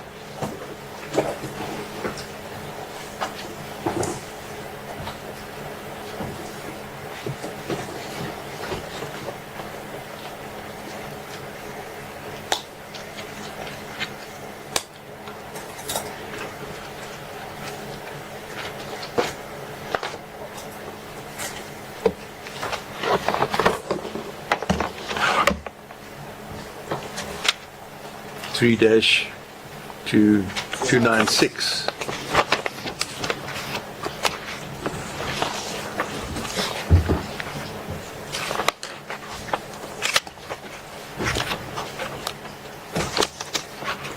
You have it? I'm one page off it right now.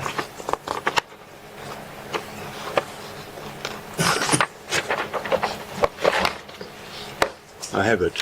And that shows us HP level of 7.1 at 2038, am I correct? Correct. And Professor Loveland's evidence was that an HP level of 7.1 was critical. Do you agree with that? Critical. It's marginal. It's not, I wouldn't say it's critical, and Professor Lundgren suggested that it was not the sort of level of hemoglobin which would require supplementation of blood, but not necessarily in an emergency. It's on record that when the anaesthetist informed me that she was wanting to admit the patient to intensive care for the night, and I could leave. I didn't. I went down to the recovery room, and the process of her intubating and so on was that the patient suffered a cardiac arrest. And anyway, by the time I got there,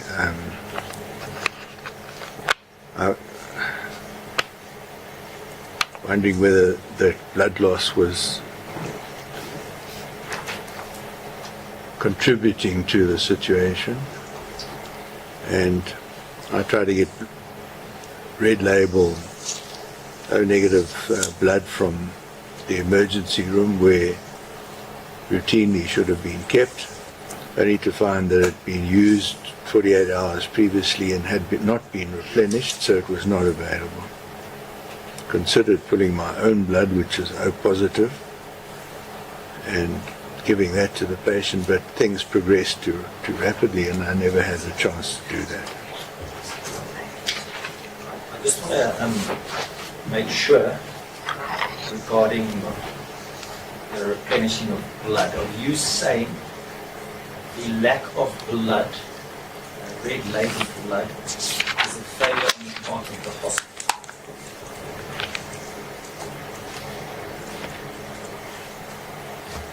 Well, clearly it's not up to me to replenish blood used out of the emergency room. See, you can tell me if I'm incorrect, but is your expert who's come to give evidence in respect of Alyssa, is he not coming to say the keeping of extra blood is a decision of the surgeon. It's not necessary, he will say, as I understood it, but it is the surgeon's decision whether he must make arrangements for excess blood to be available during the surgery. Is that not what your witness is coming to say? Which witness is this? Loveland again. No, your witness. You have one expert who's coming to give evidence about Melissa Stratum's case, am I correct? Well, it's a combined decision. I mean, essentially, while the patient's on the table under anesthetic, it's got to be the anaesthetist's decision. Just want to highlight to you that seems to contradict your evidence that it's the hospital who should have. No, for this type of surgery, the excessive blood loss is very unexpected, and nobody would sort of order blood in provision for doing this kind of operation and have it available.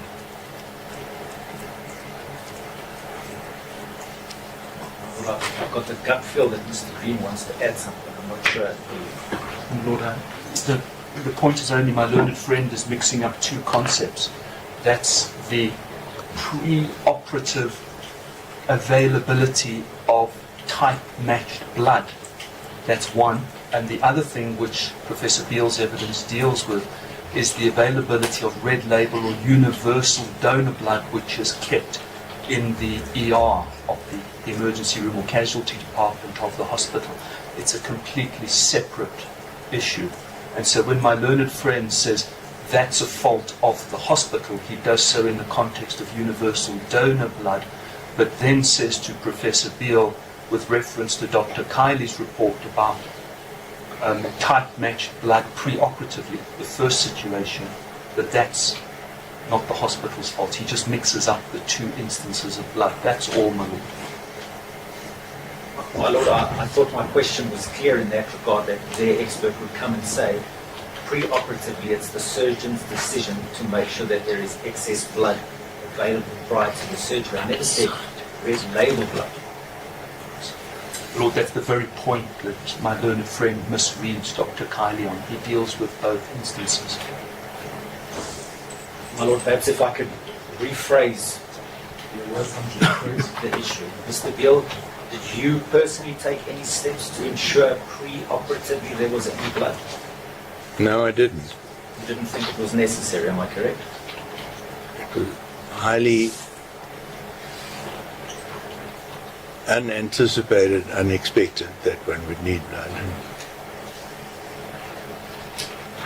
Just want to, you recall the evidence of Alyssa's mother, Miss Stratum?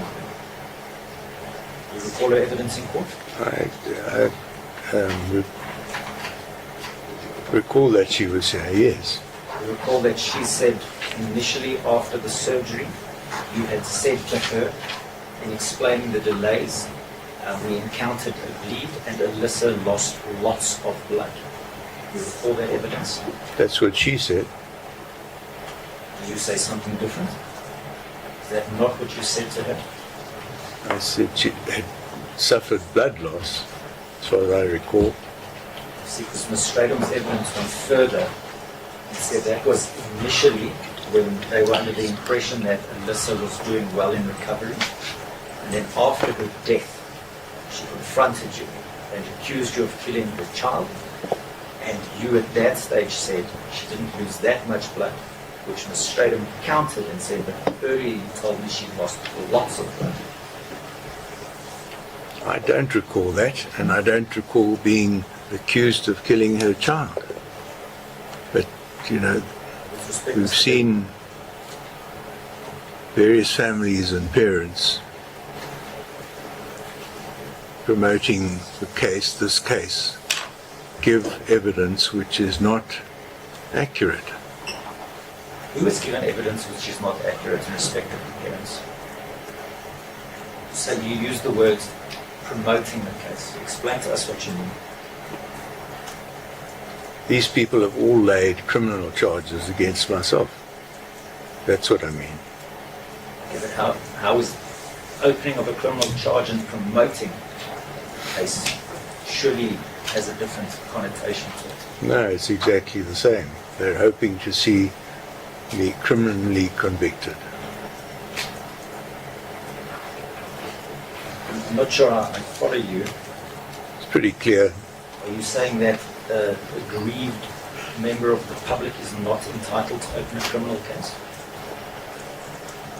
If a person dies, under whatever circumstances, is the person not entitled to open a criminal case? I'm sure they are. If an unnatural death occurs In a medical case, you know, this whole business about criminalizing medical cases. If there are thousands of people who could criminalize medical cases. See, Mr. Beale, that's where I suspect, and it will be argued, that you misunderstand the thrust of the state's case. We are not in any way trying to criminalize medical cases.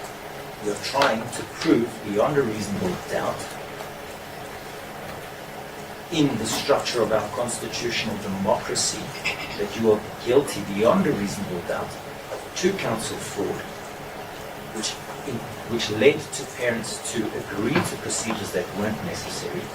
Those procedures had inherent risks, and as a result of taking part in an unnecessary surgery and dying, you not only foresaw that possibility, you reconciled yourself with it and carried on.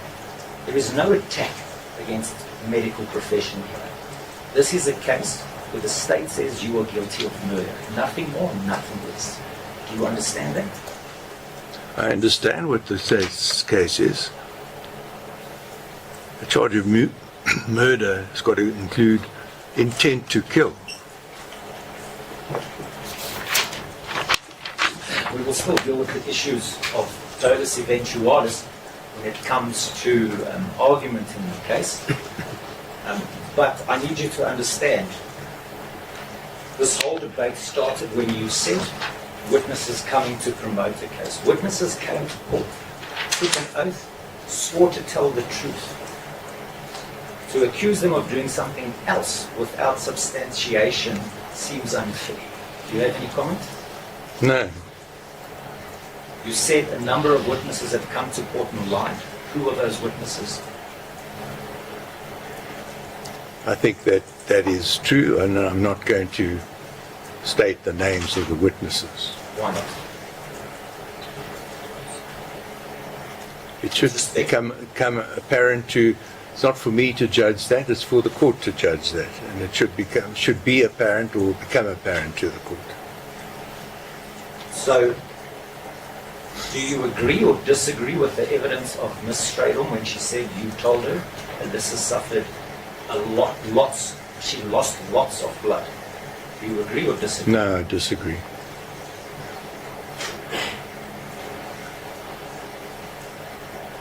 There was a remark made to her, suggested on your behalf, why she made a mistake, might have made a mistake in that regard.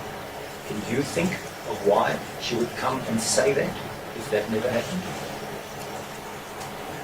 It's not for me to say, it's for her to say. See, because the state will later argue that if a witness wants to fabricate evidence, they're not going to come with a small statement of, he told me she lost lots of blood. Do you understand that? There can be no reason why she would come and say that if she didn't hear it or believe that she heard it. Do you understand?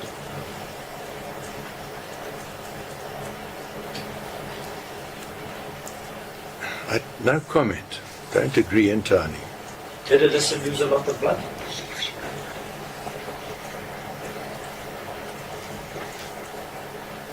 She lost a significant amount of blood, yes. So you agree she lost a significant amount of blood?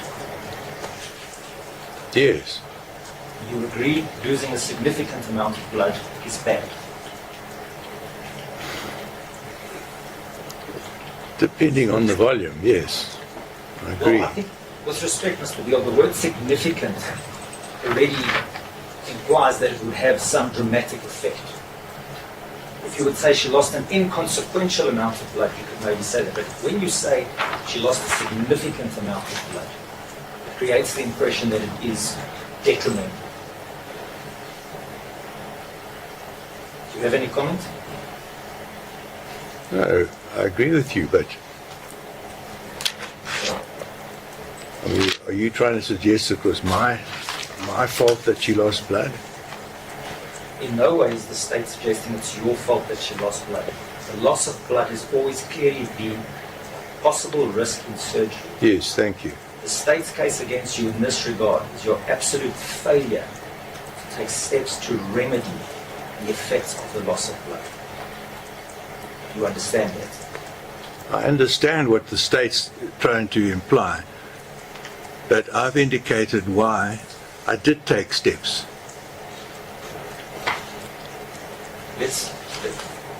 Let's examine your steps. Which is contrary to Loveland's evidence, where he claims I did nothing, that he wasn't there, and he didn't have the details at the time he wrote that statement. Let's examine the steps you take. The visor has lost a significant amount of blood. You see that happening in my head. You've used the word in your evidence in chief. Copious amount of fluid was used to lavage the site of the bleeding. You recall that? Sure. Copious means a lot. Am I correct? A lot of lavage fluid, yes. So a lot of lavage fluid implies that there was a significant amount of bleeding which you reviewed. Am I correct? Well, it's not necessarily related to the amount of bleeding at all. Okay. You, having seen the bleeding, call for a hemoglobin test. I did. Correct. You were asked in your evidence in chief, why did you call for a hemoglobin test? And you said, because I was significantly concerned about the loss of blood. Do you recall that? I recall that. Okay, so now we've got a number of things pointing to that you were aware of significant loss of blood. Post-surgery, you hear the hemoglobin test, for whatever reason, has never been done. Am I correct? Correct. You then yourself draw blood for a hemoglobin test. Correct. That test also never gets done. Correct. After that second drawing of blood, you proceed to do a next procedure in the same hospital. Am I correct? A brief procedure, yeah. Short. And Dr. Blazowski was your anesthetist in that procedure. She was. Okay? And while you're in surgery, you see Dr. Blazowski gets called out several times. Once, I believe. I apologize, what did you say? Once, I believe. Once. If I could refer you to your... There wasn't time in that brief procedure for her to go out several I could refer you times. to- Several times. I could refer you to Exhibit ZZN. It's contained on case lines, my lord, at 5-81.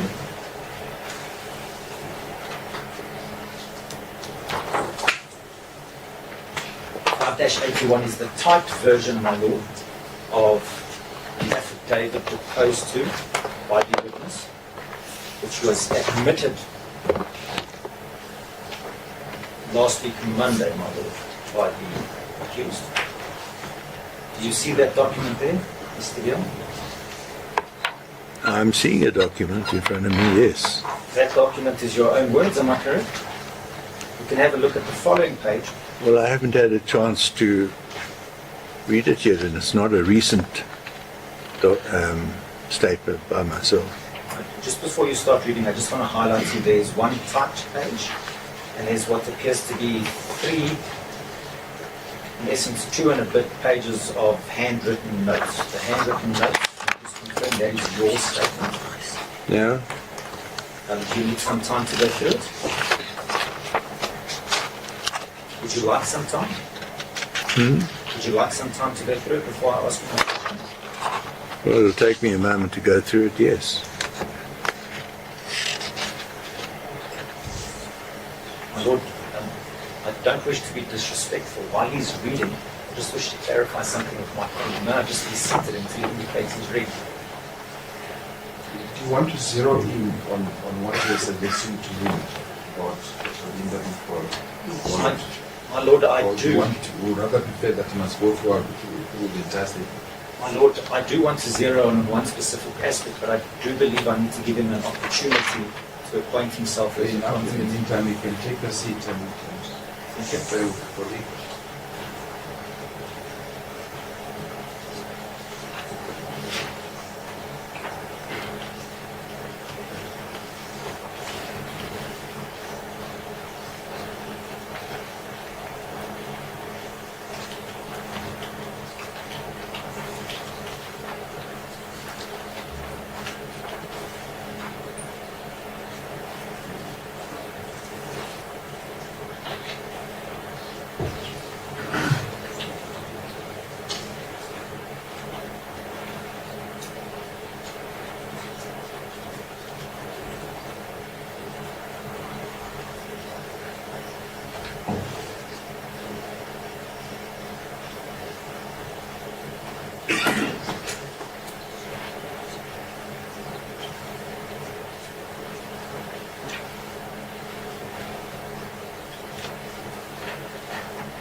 Are you done, Doctor? I'm done. I've just completed reading the statements. I've just completed reading the statements, my lord. Yes, that was my impression when I asked the question. So, All right, if I could ask you to look at the typed version, which is the page that I indicated his lordship.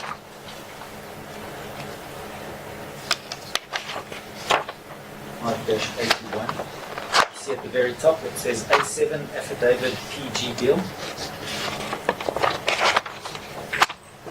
Do you have that, Mr. Beale? I do. If you go down, the first paragraph starts with Alyssa Stradom, next paragraph Alyssa, the next paragraph 3 port sites, the next paragraph I completed, the next one about 15 minutes, the next one anesthesia, the next one during. That's the one I'm interested in. It reads as follows. During a subsequent short case, the anaesthetist was called several times by recovery room staff as the infant was not waking satisfactorily. She was initially unconcerned but became increasingly perturbed. See that? You see that? Yes, I see that. That's your words, am I correct? That you made an affidavit? I presume that, yes. Okay, and your evidence today was you said she only went out once. So which one is she? I recall her going out once, but then, during that short procedure, but she was called back after that again, and I'm saying that she was initially unconcerned to the extent that she phoned me while I was still in the clinic to say that she was in the recovery room and what she wanted to do, that Alyssa was not waking satisfactorily, and there were other factors affecting that, which we'll hear from other experts, and that she intended to re-intubate Alyssa and place her in the intensive care unit overnight so that she would settle down. And she said that I didn't need to come. The member there shaking her head, the learned lady, and I'm telling the truth. So the Just ignore the shaking of the head by whoever is shaking the head amongst us. thank you, my lord. Yes. And that I needn't go. I could leave, and she would place Alyssa in the intensive care for the night. I didn't leave. I went to the recovery room. Mr. Beale, this document ZZN is a document that you admitted as being your affidavit. It says in it she was called several times. My question was simply, your evidence now contradicts that by saying she was called once. Both versions come from you. I would like you to indicate to the court which one is the truth. Did she go several times or did she go once? I recall her going once, but then when we finished that, she was called back and she went again. But the affidavit was obviously made at that stage, 2016, am I correct? When the incident was fresh in your mind. So if we can understand, I can't recall because it's 8 years ago. But if there's another version coming from you that says called several times, we can accept that version is more than likely the correct one because it was when it was fresh in your mind. Do you agree? No comment. This is a fairly abbreviated statement And it's in your handwriting, is that correct? because, well, it doesn't include, what happened and the fact that I then went to the recovery room at the time that that Dr. Blasowski re-intubated Alyssa and she cardiac arrested. You see, the evidence of Nurse Ramji was that you had been called and you were in the tea room. You recall that? That's what Mrs. Ramsey said. I wasn't in the tea room at the time, but she wasn't to know whereabouts in the clinic I was. Okay, and then she said, I beg your pardon, Counsel. I truly wanted to follow this part of the evidence, and I'm so sorry that I'm coming in at this point. I don't want to forget. "Oh, please, my lord." Mr. Beale, can the following be clarified to me from the the short paragraph that you've been referred to, your statement, what I need to clarify with you is the following. You suggest there in your statement that she was called several times. To read that in the paragraph, in the second but last paragraph. Yes, I read it. Can I have this clarified? Each time that she was called, did you go to the recovery? Did she go to the recovery room or not? I can recall her going there once in that time. So when you say she was called several times, what does this mean? What does this entail? She was called several times. Well, I can tell you she left and went there once. I beg your pardon? She left and went there once, whether she was called apart from that, but she was also called back at the end of the procedure.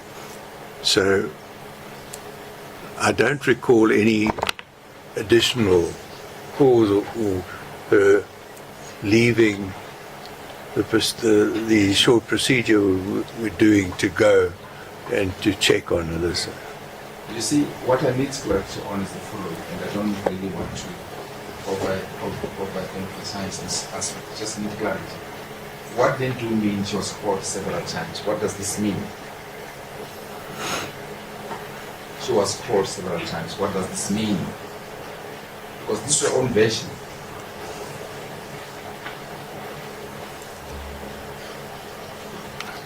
I don't know, perhaps one needs to look at the nursing record and see. Maybe Sister Ramji said how many times she called her and how many times she went to the recovery room.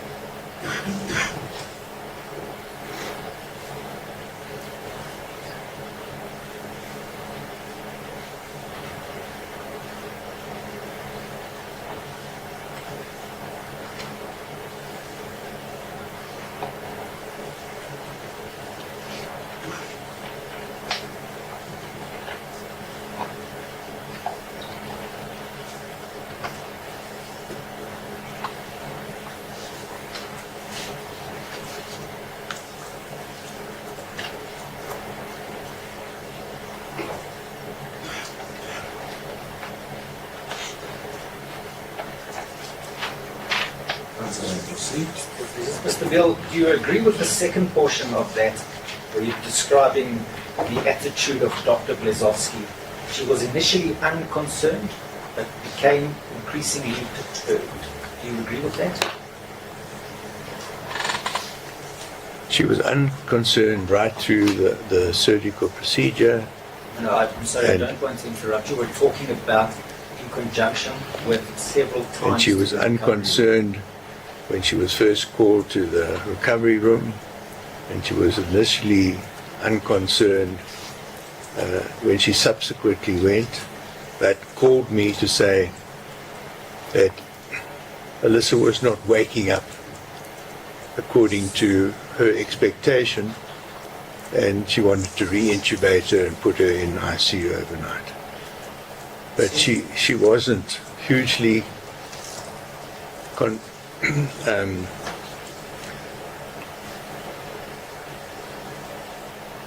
what's the word?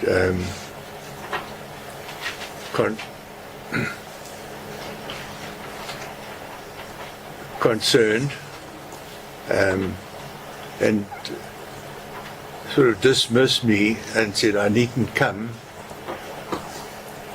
So she wasn't concerned enough to suggest that I come and assist her.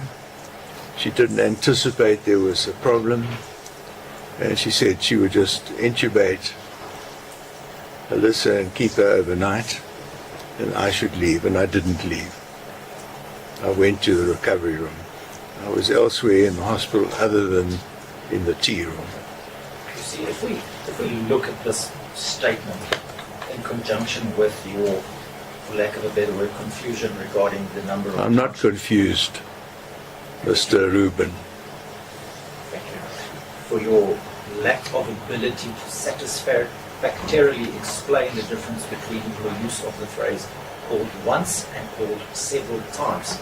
If we look at it in that conjunction, She was initially unconcerned, but came increasingly perturbed. So something has to happen from going out, coming back, being unconcerned, to being perturbed again. She must have left a second time for her to become perturbed. Lord, before my learned friend pursues this line, can I ask whether he wishes to present a case contrary to the evidence of his own witnesses? And I refer specifically to Nurse Ramji. Your Lordship will find her statement at Exhibit ZK. Her evidence, uncontested and accepted by us, is that there was one call-out during the subsequent procedure, and thereafter Dr. Blasowski came back a second time, but it's after that procedure has been completed. If my learned friend wishes to lead a version contrary to Nurse Ramji, he should surely lay a basis for what is probably amounting to impeaching her. As your Lordship pleases. That is my recollection, my lord. My Lord, I don't want there to be confusion that I'm now leading a new version. What I'm doing is cross-examining the witness two contradictory versions that he has provided. I'm not saying that this is the truth or this is not the truth. I'm saying you have said this and you have said this, which one is it? It's completely different to presenting a case. Lord, may I answer that? To suggest to your Lordship that he's not saying that something is the truth, and then putting that to a witness is with respect misleading the witness. The Lordship and the assessors are required, I would submit, to work out what the truth is, and that's what the questions should be directed at. It seems that the answer to my objection makes the point that this line should not be permitted to be persisted with unless the state wishes to impeach Nurse Ramji. Is there anything else that you wanted to? There's nothing that I wish to add. This cross-examination of the witness, from what I gather, stems from the statement of the witness made. I don't think we've reached a point where in rule that we should not persist with the person. The person will stand. Any other thing certainly remains for debate. Your Lordship, please. So you heard now Mr. Beale. She was initially unconcerned and then she became increasingly perturbed. Something must have changed to let her change her attitude. And that could only happen, am I correct, by seeing the patient. She was seeing the patient, and as I've indicated to you, her words were that she was not waking adequately, and she would intubate her and put her into intensive care. Now, Dr. Blasowski is unfortunately no longer with us, so she cannot be here to confirm that. I just want to make sure on one further aspect before we carry on with the blood loss. You took charge of the resuscitation once you arrived, am I correct? No, I assisted with the resuscitation. But you helped. I did. So, you, in support of an argument that Ms. Stradom is correct in saying that you told her she lost lots of blood, you have the following. You've twice called for hemoglobin tests, which you've said is for the checking of blood loss. Correct? Correct. And you've even gone as far as to say, I went to go and check for red label blood. There was none. Correct. I even considered donating my own blood. Correct. All of those things seem to point that you were acutely aware that Alyssa Stradom had suffered a significant blood loss, needed attention at time is here, but never got it as yet. Do you have any comments? I was sufficiently taking the precaution that I wanted to be reassured by knowing what the hemoglobin level was. And say that I was more concerned than the anaesthetist, who reassured me all the way. So you were more concerned? Than the anaesthetist, who assured me all the way that the patient was absolutely hemodynamically stable and there was no concern. Did you, in this exchange with the anaesthetist, say, where's the hemoglobin results? I asked her where the hemoglobin result was, and she told me that she had been unable to draw the blood. Maybe I misunderstood you, but I thought that was still in theatre. In theatre, yes. Now what I'm asking you is, during the resuscitation, did you ask the other people who were involved in the resuscitation? I've twice requested a HB. Where are the results? Something is wrong with my patient. My patient is dying.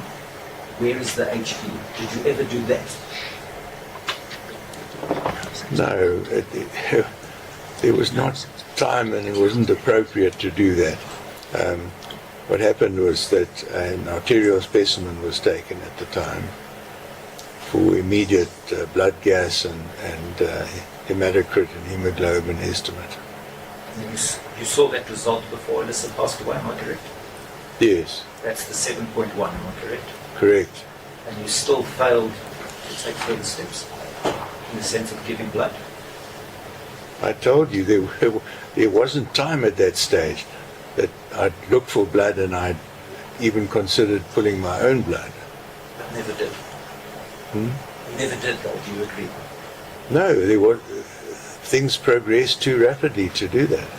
See, I just want to highlight that when Professor Loveland gave evidence about this, it was put to him on your behalf that the anaesthetist is responsible for this step. It was implied that the anaesthetist's responsibility, once you said the blood loss happens, it's the anaesthetist's responsibility, and she failed. Do you recall that? I recall something like that. Did- Now, you, as the pediatric surgeon, are that worried about the blood that you twice ask for a HB. You look for red label blood. You consider giving your own blood. You tell the mother you've lost lots of blood, but you take no further steps. You don't say to the anaesthetist, this is because of the blood loss. You failed in that regard. Do you have any comment? You're telling me I failed? The child is dead. That is tragically and unfortunately the case.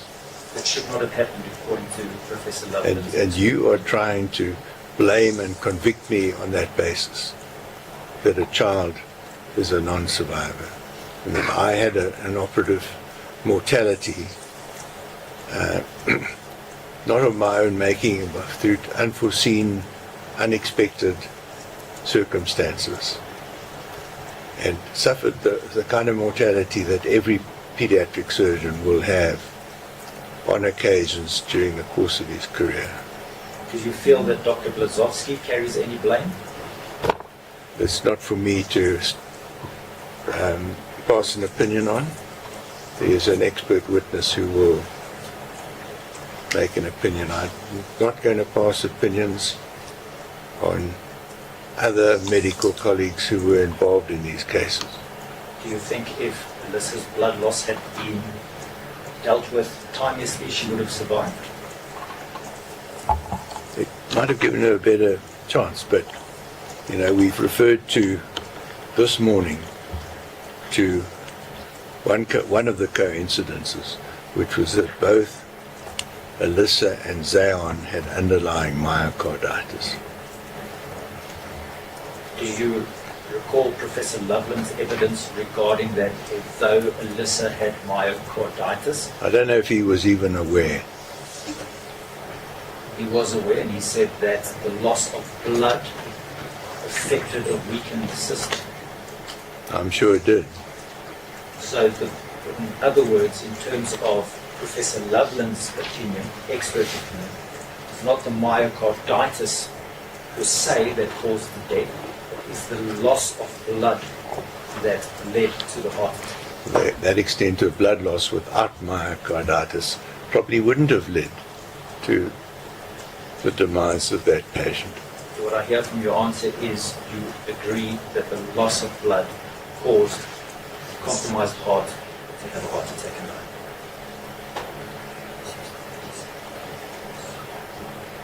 Yes or no?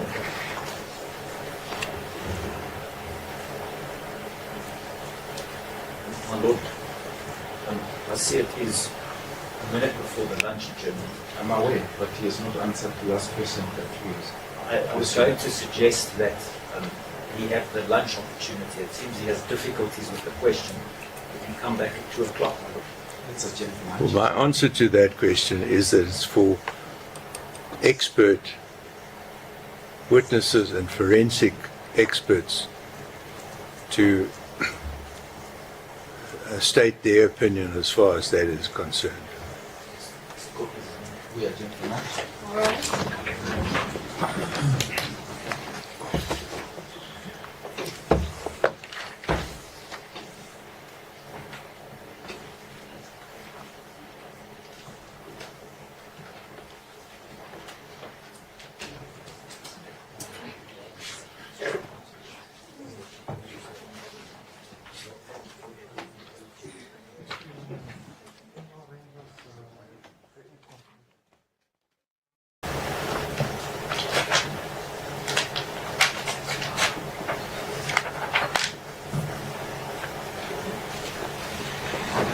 After lunch, Mr. Beale is on the oath.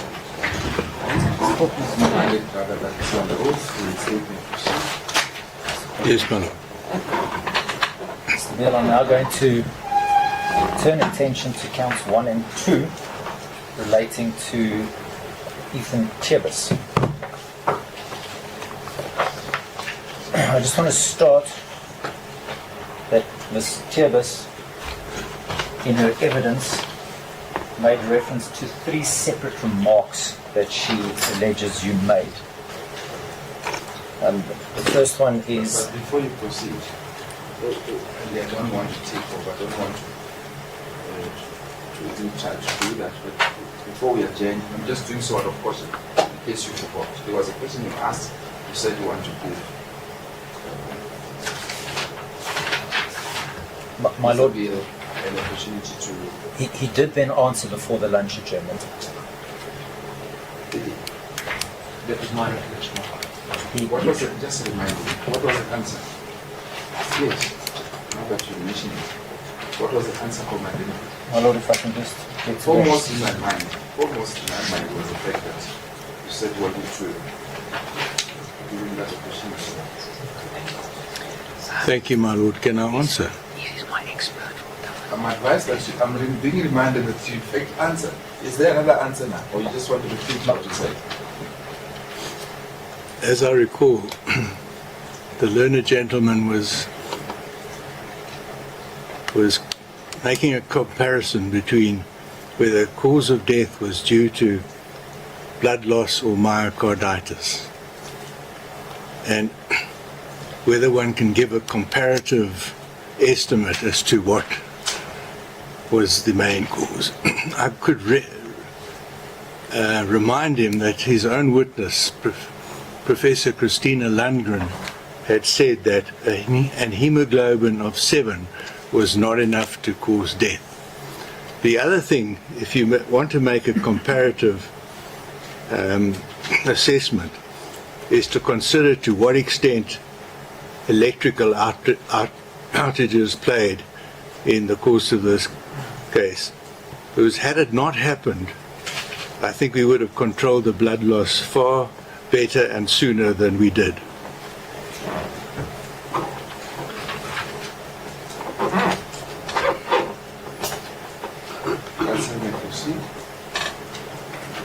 Thank you, my lord.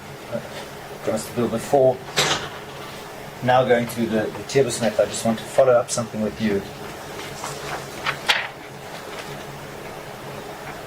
Your answer now, had the electrical outages not occurred, you would have contained the blood loss far better. Is that not a concession that the cause of death directly stems from the loss of blood? I also pointed out to you what Professor Lundgren's assessment was. But she said Okay. that a hemoglobin of 7 was not enough to account for that. But of course, the combination of blood loss and myocarditis might well have been, they both would have been contributory. Okay, I just want to remind you firstly that Professor Lundgren did not have all the documentation in respect of any matter other than the death of Zion Said. You recall that? Her report that she prepared was specifically in respect of Zion Said. I have no way of knowing what documentation Professor Lundgren had. But again, on your answer of the electrical outages, you could have controlled the blood loss much better. Absence the blood loss, no death. Is that correct? Clearly, So had you there been no blood loss, there would have been, well, presumably no death. But, you know, the myocarditis alone had an effect that we cannot actually estimate.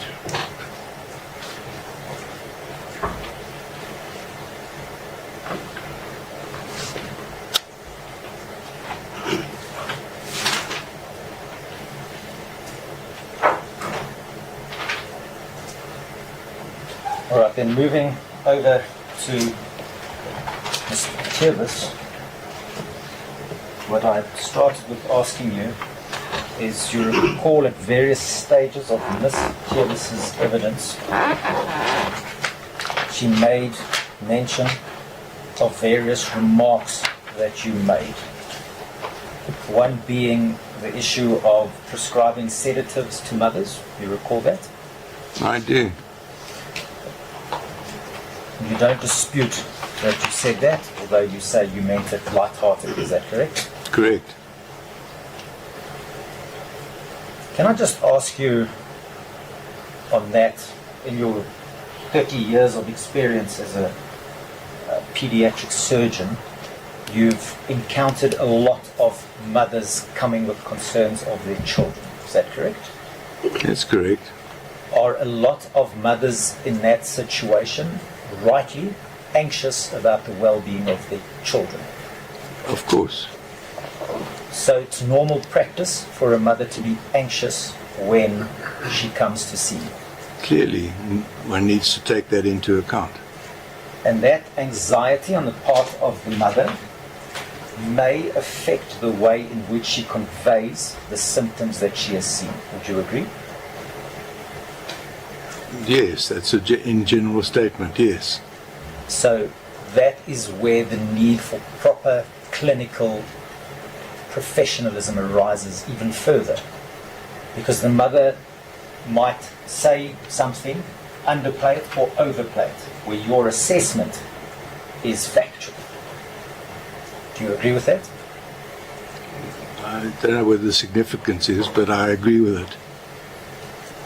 I can tell you what the circumstances were, that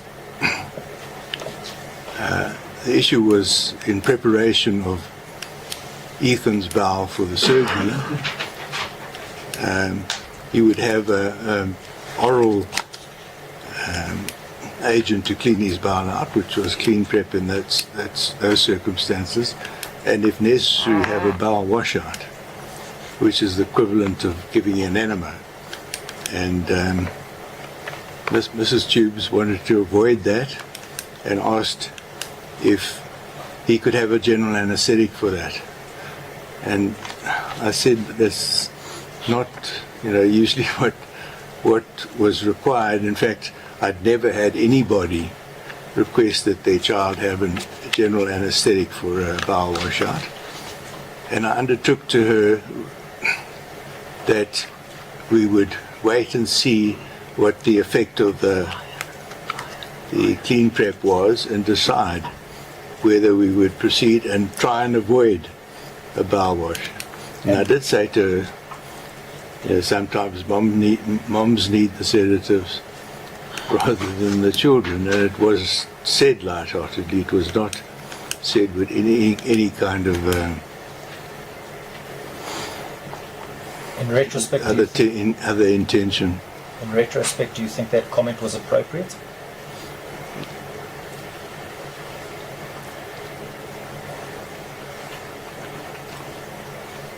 I don't think it was that inappropriate at the time, and in the light of how it was made. I just want to clarify that comment, according to your evidence in chief, was made in a face-to-face conversation. Am I correct? You said that to Mrs. Tiebus's face at the hospital on the 29th. Where does it say face to face? That We was your- were that was together your- in Ethan's room. Yes. Yes, in person. In other words, it was a direct conversation between the two of you. That's what I've just described. You see, because although we will still get to that, Mrs. Tiebus's evidence that was not contested said that conversation happened telephonically on the 29th of March. She went to great length to explain they arrived at the hospital on the 29th of March. The day before the procedure, no one knew why they were there, and she spoke to you telephonically at a stage, and the nursing staff spoke to you telephonically where you issued the instruction for the medication for the bowel preparation. Well, that part is true. But she never That- said anything about face-to-face. Well, she is incorrect. You see, when she gave that evidence, it was never put to her. Professor Beale will come to court and say you are incorrect. That conversation happened in the room. It happened between the two of you directly. I'm just telling you what happened. I don't quite understand your question now. Okay, my question is quite simply framed. This is the second time that a version that was put on your behalf differs to your evidence under oath. And I will or the state will at a later stage. Well, there was no version. I just checked with Mr. Roux, who dealt with Mrs. Tudor's evidence. He did not put a version about this. My lord, that's my point. The duties of a cross-examiner are, if a witness gives evidence implicating your client that is not in accordance with your case, you are duty-bound to put a version to them. Well, the objection is the question is different to the version that was put. Perhaps we want to... Perhaps I could rephrase it to say, Mrs. Tiebus was never confronted with an allegation or with a version different to what she said about a phone call. Where you're now saying it was not said over a phone call. I never made a statement about this under oath before, and that is what happened, and there's nothing that's going to change that. Okay, I'm just highlighting that this is now the second occasion. Well, I'm just highlighting that is the whole truth and nothing but the truth. So help me God. Okay, Mr. Beale, you will recall I promised you the courtesy of allowing you to finish your answer, and I requested you allow me the courtesy to finish my question. So what I'm saying to you now is at a later stage, when the state argues the merits of the matter, we will highlight this as the second occasion that your evidence under oath stands in contradiction to what was not put to a witness. Do you understand that? No comment. Thank you. The second comment that she says you made was the comment about a plane crashing post-surgery. Do you recall making that comment? Not to Mrs. Tubes. Do you recall making that comment? I do. What comment did you make regarding the plane crashing? This was under harrowing circumstances when I happened to arrive on the 4th of April and to find that, unbeknown to me, without pre-warning, that after brain activity tests had been done, which I was not aware of, the pediatrician involved had arranged for life support to be withdrawn from Ethan. Very disappointing to me. And I just arrived coincidentally at the time which Mrs. Tubes, in fact, in her evidence denied that I was there at all. And what I found was Mr. and Mrs. Tubes on the right side of Ethan's head of his bed, Mrs. Tubes in a wheelchair, her husband comforting her, and both of them, comforting Ethan while he was being extubated and life support being removed. And I was standing on the other side, distressed about what was happening, and the grandmother, Mrs. Payne, came up behind me and said, "How could this happen?" And I said to her, it was like going to the airport on the wrong day, getting onto the wrong plane, and it falls out of the sky. In other words, totally unexpected, unpredictable, and there are certain things about the course of what happened to Ethan which are in keeping with that, and which are still, to me, difficult to understand. Again, in retrospect, do you think that comment was appropriate?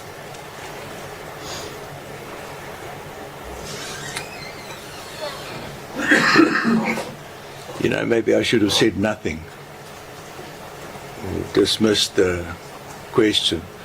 What I didn't want to say was to clarify some of the other events that I've referred to that occurred in the previous in the first day after his surgery. In other words, you didn't want to blame anybody. True.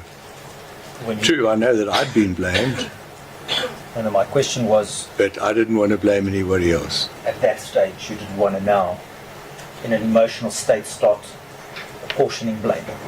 Am I correct? Correct. Okay, the third comment that Mrs. Tjeba says you made was in respect of the nursing staff, where you stated, "This is Africa, what do you expect?" To Mrs. Tubes. Mrs. Tubes' evidence was that that's what you said to her. No, not true.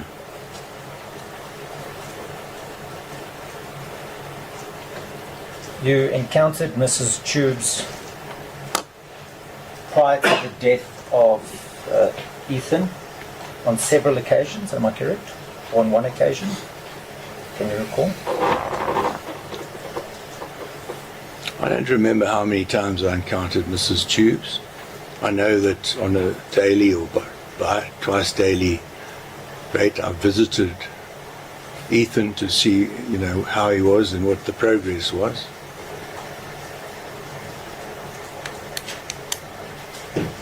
Now, prior to the operation, you had a discussion with Mrs. Tubes, and I believe in your evidence in chief, you said she came across as knowledgeable.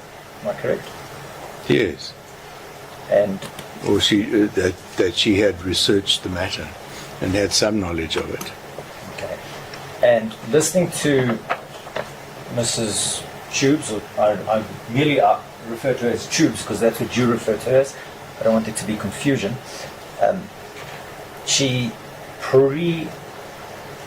Before the operation, she was compliant with all your requests and instructions. Would you agree with that? I agree.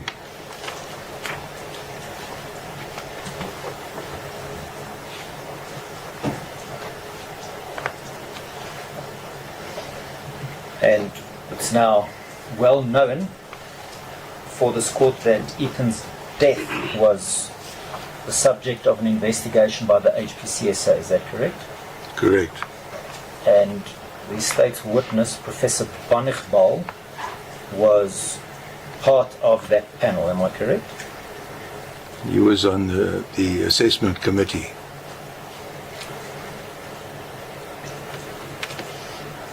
Now, I just want to establish from you the file, your patient file, in respect of Ethan Tjebas, you cannot locate. Am I correct? Correct.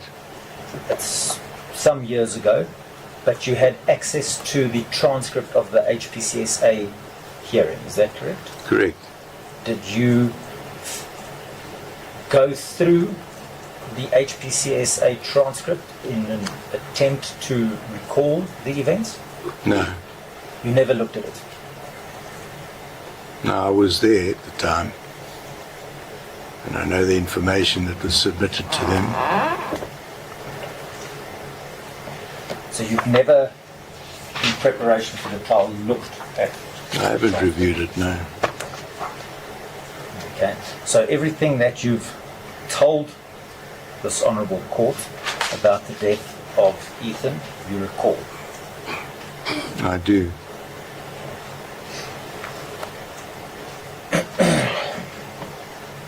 Do you, well, you've made it clear in your evidence that you disagree with a lot of Professor Baal's evidence, is that correct?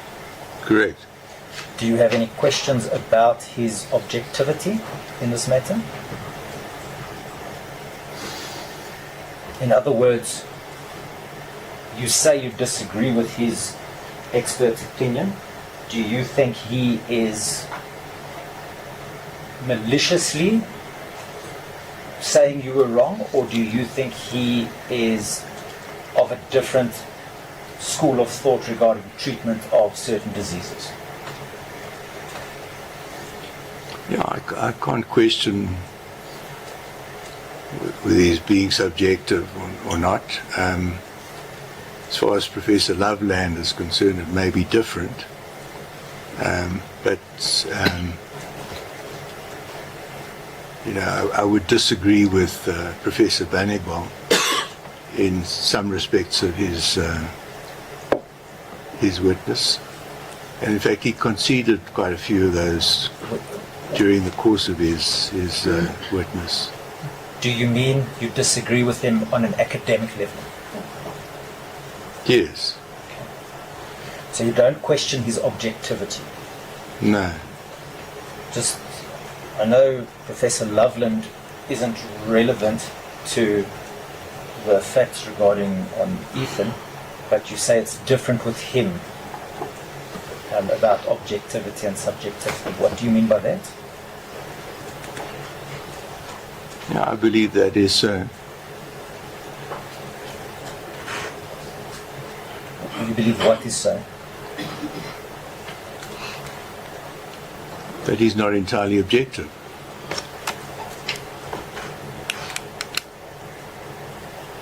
What is that belief based on?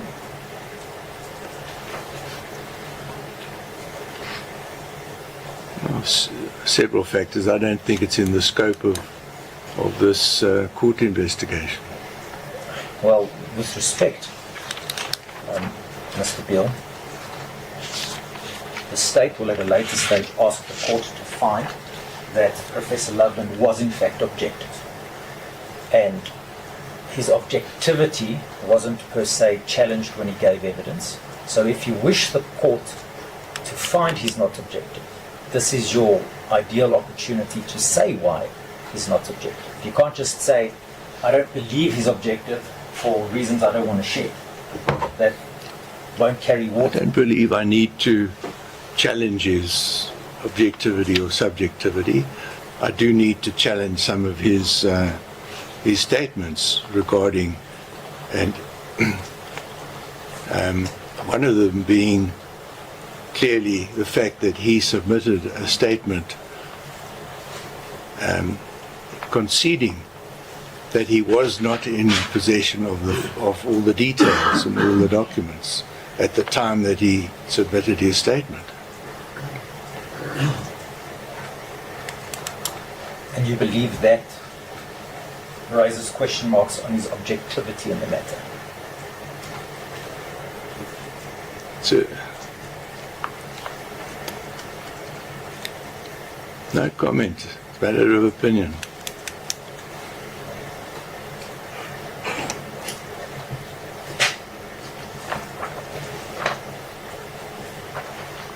I just want to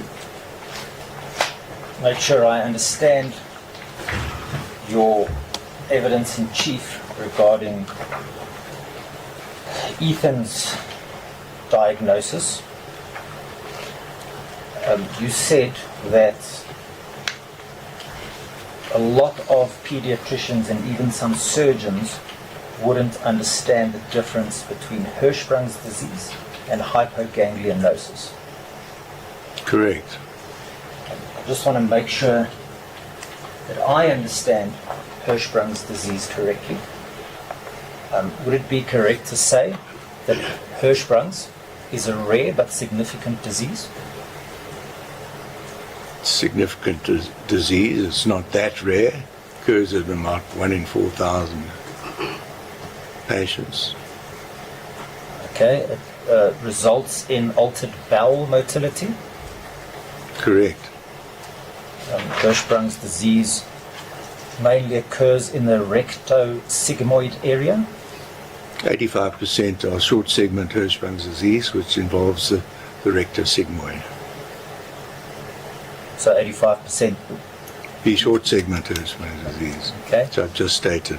Okay, characterized by the absence of ganglion cells, Generally by the absence of ganglion cells, yes. and that is determined on rectal biopsy. Correct. Okay, and the appropriate medical intervention would be a pull-through procedure. The resection of the affected extent of bowel and pull through of proximal bowel to the anorectum. Another name, or Hirschsprung's, is the same thing as aganglionosis, am I correct? Aganglionosis and Hirschsprung's are synonymous terms, but there are other neuroenteric abnormalities which are far less common, including hypoganglionosis, which is a recognized variant of Hirschsprung's disease. Okay. Am I correct in saying that anybody who would accuse you of not knowing the difference between Hirschsprung's and hypoganglionosis would be wrong? You know the difference. I certainly do, and I've encountered a case or two in the past. I've had an interest in this condition. I attended a day-long symposium in London convened by Professor Prem Puri from Dublin, and was a participant in that symposium. Okay, and when we talk about Hirschsprung's and hypoganglionosis, although they're diseases in the same part of the body, they are two separate diseases, am I correct? Not entirely correct. The one is a variant of the other, and they present with the same presentation, although hypoganglionosis tends to present a bit later than Hirschsprung's disease. They're both bowel dysmotility, functional disorders. Their manifestation is exactly the same, and their treatment is exactly the same. Okay, is short segment Hirschsprung's synonymous with hypoganglionosis? No, they're not synonymous terms.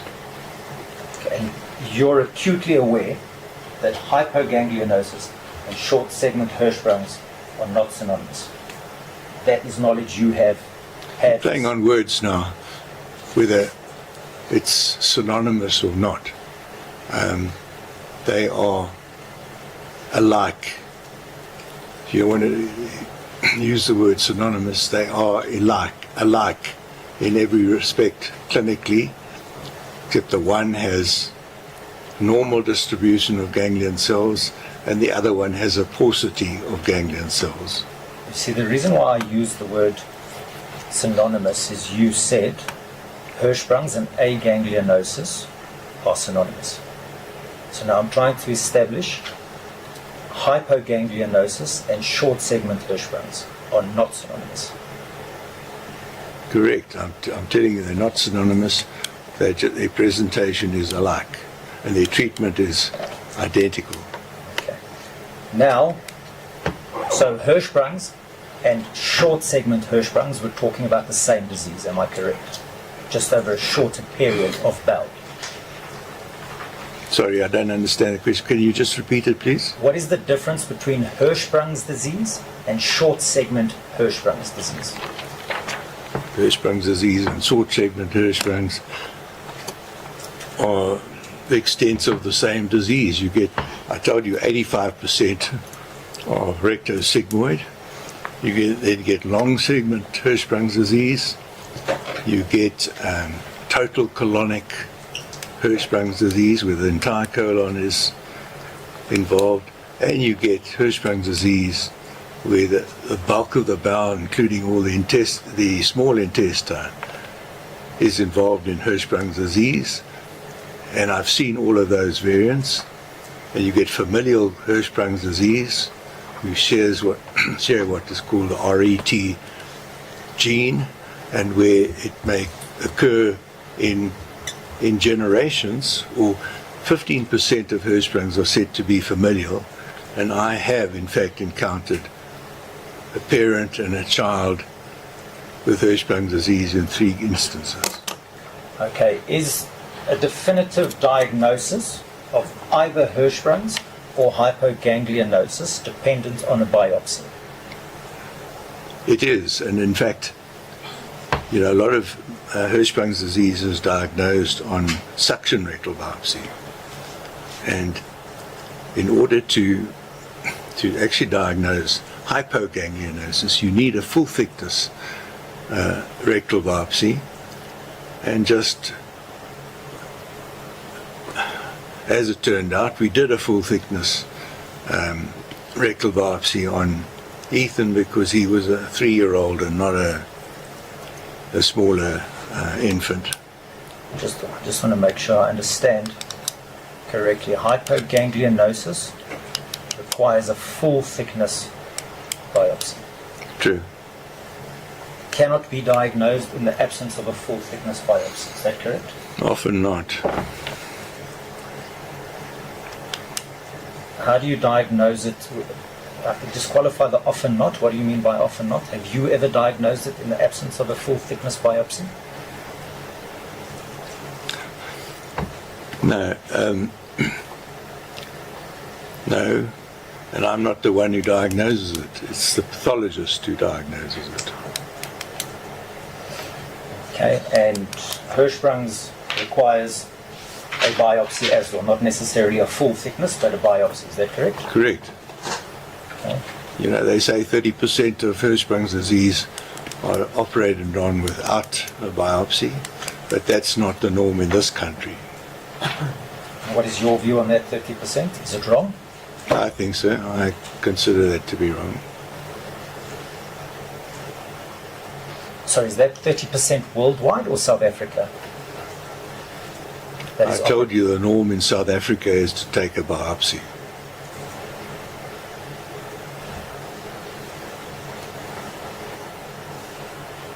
So, absent a biopsy for either Hirschsprung's or hypoganglionosis, or outside what is expected by a reasonable pediatric surgeon, am I correct? I'm not following that question. I'm sorry. Would you please repeat it? A reasonable pediatric surgeon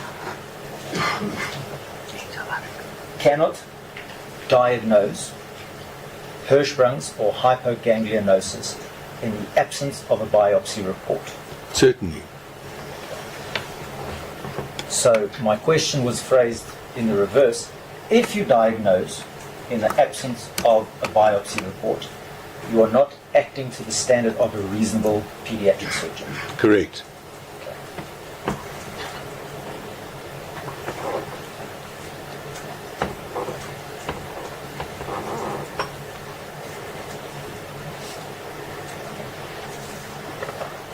You've already said that Hirschsprung's, whether it be short segment and hypoganglionosis, require the same medical intervention. Is that correct? Correct. And you already clarified for me that not every pediatric surgeon or not every pediatrician would understand the difference between the two. Is that correct? I think that's correct.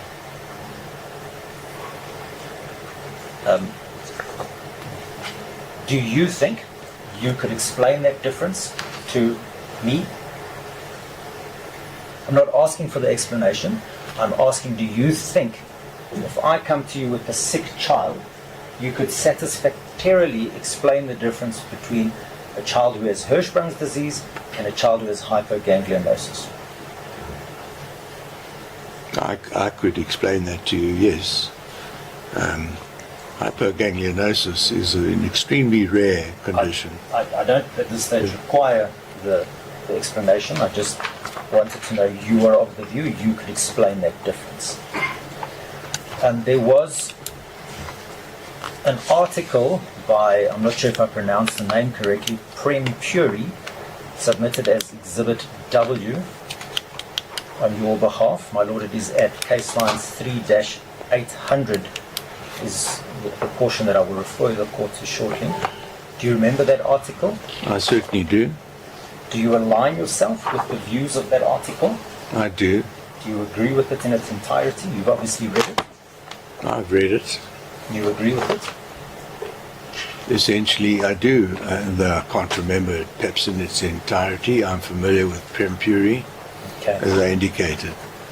You will recall that in the article, the authors referred to hypoganglionosis as IH. Do you recall that? I do. As an abbreviation. So, Professor Bonigbal was confronted with that article, specifically at case lines reference 3-800. Just below the portion that he was referred to under the heading of hypoganglionosis in brackets IH, it carries on reading the following. The number of cases presented in the current literature is limited. Indeed, my Lord, under hypoganglionosis, the first paragraph, about half the way down. My Lord, it starts with IH is a rare entity. Lord, I don't think the witness has that finding before him. It's in that green bag.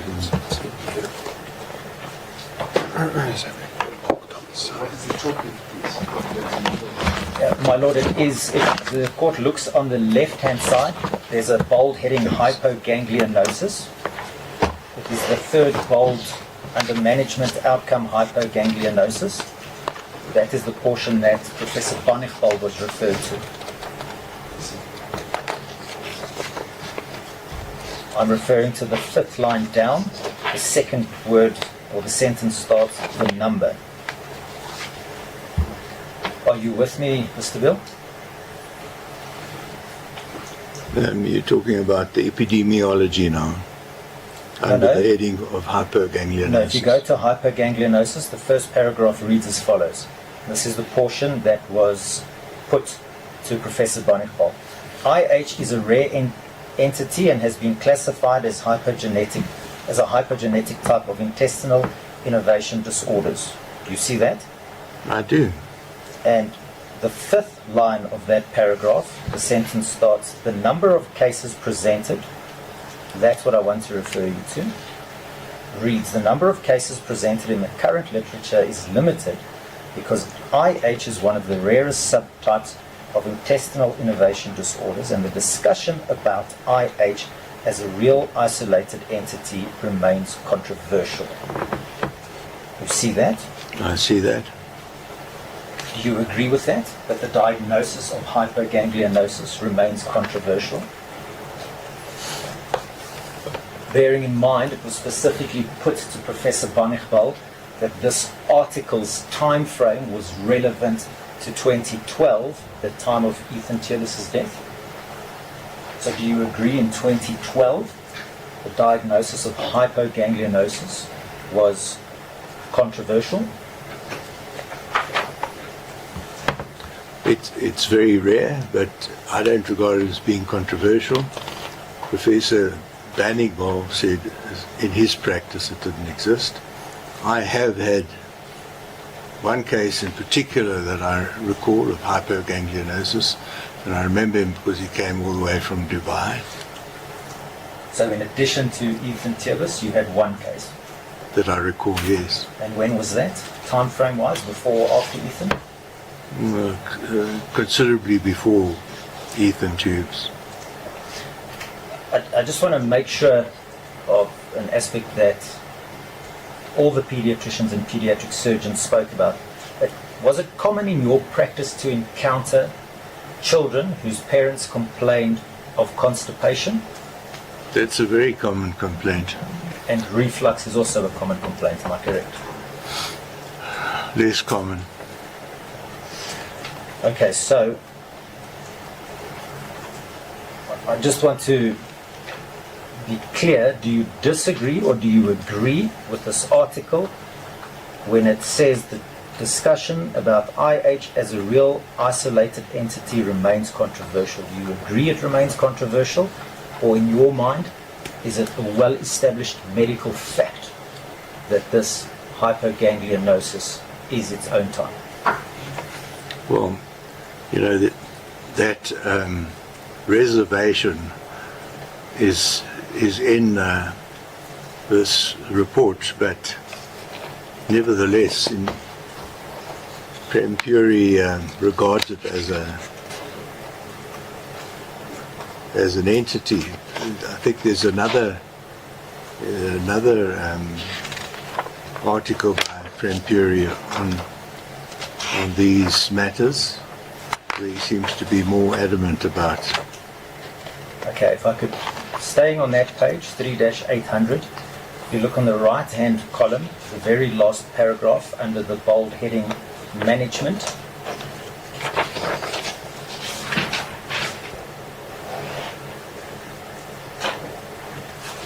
Do you see that? Yeah. The very last line on that page, on the right, has the second half of the word segment on it, and then full stop, and then it reads as follows, and it carries on to the next page, my lord. However, the management of IH should be tailored to the individual findings and will also be dependent on the surgeon's preference in this rare disease. Do you see that? Surgeon preference in this rare disease. Yes, I see it. So the impression that creates to a layman in terms of medicine is that it is not a mere confirmation by biopsy and then operate. There needs to be further assessment of, amongst other things, the biopsy result. Would you agree with that? Yes, I do. That's what's in the publication. So there has to be an added degree of judgment once the biopsy is obtained in making a determination of going forward with medical intervention. Do you agree?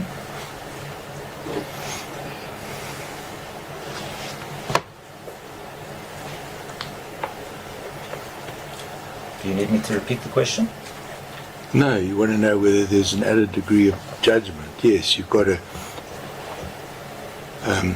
make a judgment on a combination of clinical presentation, the radiological appearance on what we would call a barium enema, and then the histology on a biopsy. And do you agree with the portion that Prem Puri suggests surgery isn't the only option? He says it depends on a number of factors, including the treating surgeon's preferences. Well, he suggests that it may not be the only option. Depends upon how the patient's doing on alternative management. Ethan had been on conservative management for 18 months prior to presentation as a possible Hirschsprung's, and then confirmed to be a variant of Hirschsprung's. And he tells you in 92 reported patients, 54 underwent resection of the affected bowel and subsequent pull-through procedures with various techniques. So over 50%, and in fact the majority, had resectional surgery. Okay, thank you. in this review. I just want to highlight to you, at a later stage, I will show you the difference in Mrs. Tierbus's evidence to your statement that he'd been on conservative treatment for 18 months. I'm just telling you that now, but we will get to it.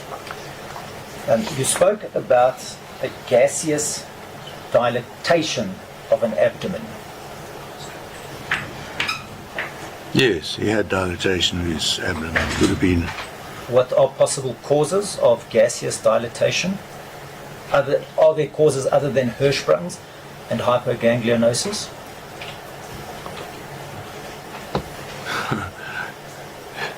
When you get a dilated abdomen, they talk about the 5 Fs. Fat, fetus, fluid, flatus. But in a child like this, it would be likely to be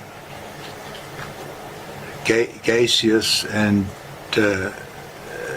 dilatation associated with fecal retention. There's some reference, although not to Ethan, about fecal loading. Would that also have gaseous It dilatation? could contribute to it, yes. And causes of fecal loading, is it only Hirschsprung's or hypoganglionosis, or are there other causes of fecal loading? There are other causes.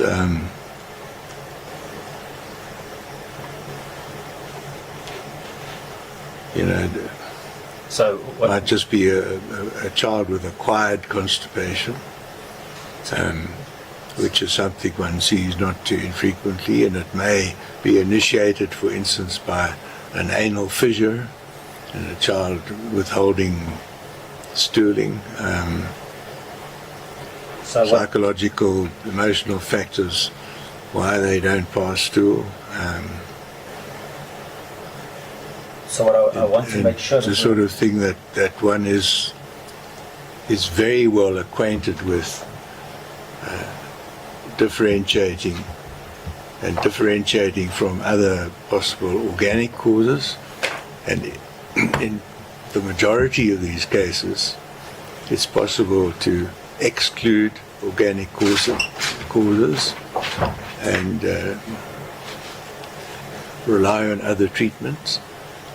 If it's not possible, then you will proceed to special investigations, and in most cases it would be first a contrast enema, and if that was appeared to be confirmatory that there was an organic functional cause, then you would proceed to a biopsy. what I want to establish, Mr. Beale, is when Ethan came in the first time and you saw the gaseous dilatation, that wouldn't have immediately said to you it's either Hirschsprung's or hypoganglionosis. There could be other causes, and clinical assessment and special tests would be required. You can't diagnose Hirschsprung's or hypoganglionosis on one symptom alone. That's what I want to know. No, clearly, I just explained that to you. And in considering possible underlying organic causes, it would be Hirschsprung's disease, and one wouldn't, include hypoganglionosis as a possibility at that stage. That would be based on the biopsy finding. Okay, my understanding of Ms. Tierbus's evidence, and it doesn't seem as if you disagree with her evidence in that regard, there was no formal referral by a doctor to you specifically. They were referred to somebody else. No, they were advised to see a pediatric surgeon, and she, the referring doctor referred them to a colleague that was in the same clinic, and they, of their own accord, decided to consult myself. But did you get any referral correspondence from the doctor? No. So you relied on the say-so of the mother, am I correct? Yes, no reason to not believe her.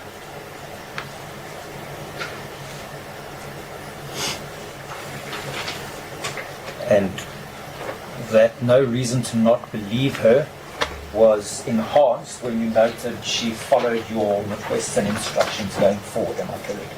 Correct.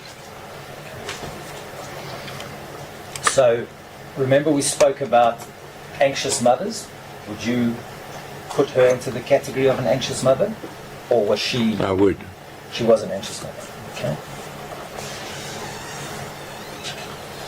You also mentioned in your evidence in chief that he had been suffering for 18 months and getting progressively worse. Am I correct? Correct. You said conservative medication wasn't helping. I did. And in addition to gaseous dilatation, you also mentioned displacement of ribs. I think Mr. Green even asked you in lawyer term below the sternum. Yeah, widened substernal angle, subcostal angle. Ethan failed to thrive in comparison to his brother. His Barre was a very convenient comparative study, and there was clearly, a difference in thriving between Ethan and his brother Liam. Now, all of that, those factors, coupled to the biopsy result that Dr. Gildenhuys communicated to you telephonically, confirmed in your mind what condition? The initial confirmation was that of aganglionosis, no ganglion cells.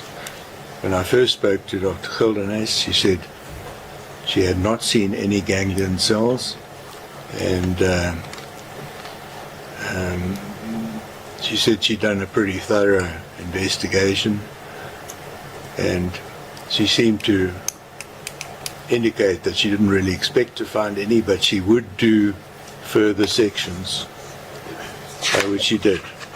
And if I understood your evidence earlier, in order to diagnose hypoganglionosis, you would require those further levels for a full thickness. Correct. So when she told you, she said that Ethan's constipation started at around 18 months and got, the word she used is gradually worse. So that the degree or the severity of constipation grew over time. It wasn't as if when you saw him it was the same as he was at 18 months. There'd been a development of the problem. Do you recall her evidence in that regard? I do. And she said by the following October it got worse. And then she said only to the start of 2012 did it get much worse. So you saw him on the 29th of February 2012. She says start of 2012 it got much worse. So the impression her evidence creates is he had 2 months of severe constipation. Did you hear that? Did you hear her evidence? He had 18 months of significant constipation. The question of severity, are you trying to suggest to me he was just constipated for 2 months? No, Mr. Beale, if you listen to the question, I said, and bear in I mind... heard the question and I agree with Mrs. Tubes. I mean, I have no reason to disagree with her. Okay, so you've got no reason to disagree with her that it only got much worse at the beginning of 2012. That's not the evidence I've just checked. Mrs. Tube says the constipation got progressively worse. There's no suggestion of much. And she doesn't time when it got much worse to imply reference. What she told your lordship about was on the 19th of February of 2012, Ethan was admitted to hospital because his constipation at that stage was intractable. My lord, That's as I recall it, my lord. perhaps if I rephrase the question then, on the 19th of February was the first time that Ethan's constipation reached the point where they sought emergency medical care. Do you agree with that? That's the history. So although he was constipated, it never reached the point where they sought medical care until emergency medical care 10 days prior to seeing you. She said they had seen the pediatrician twice about it. They had spoke to the GP. They had tried sachets available at the pharmacy. But the They point tried where, everything possible, she said. I beg your pardon? She said they tried everything possible, including sachets Including and sachets. syrup and enemas and everything possible.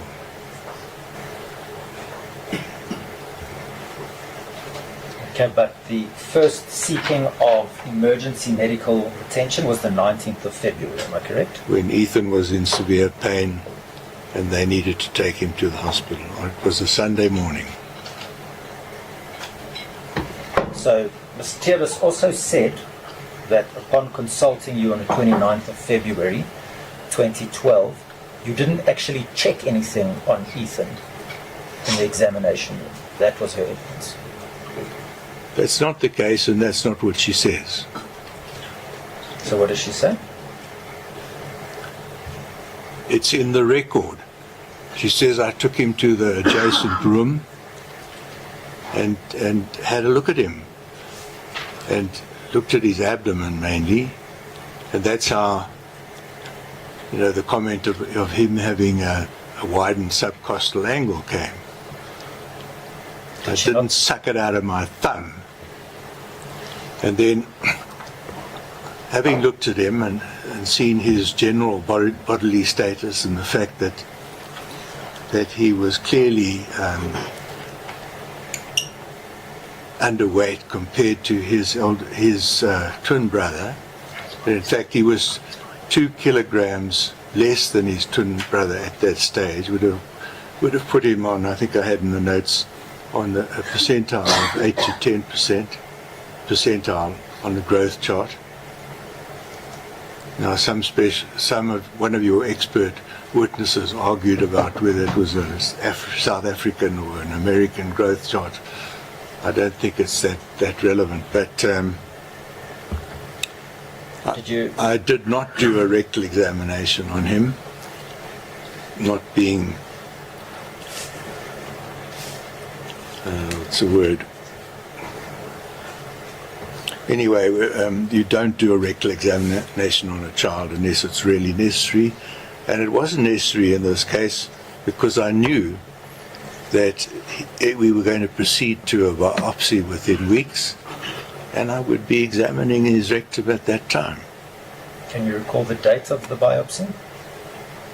No.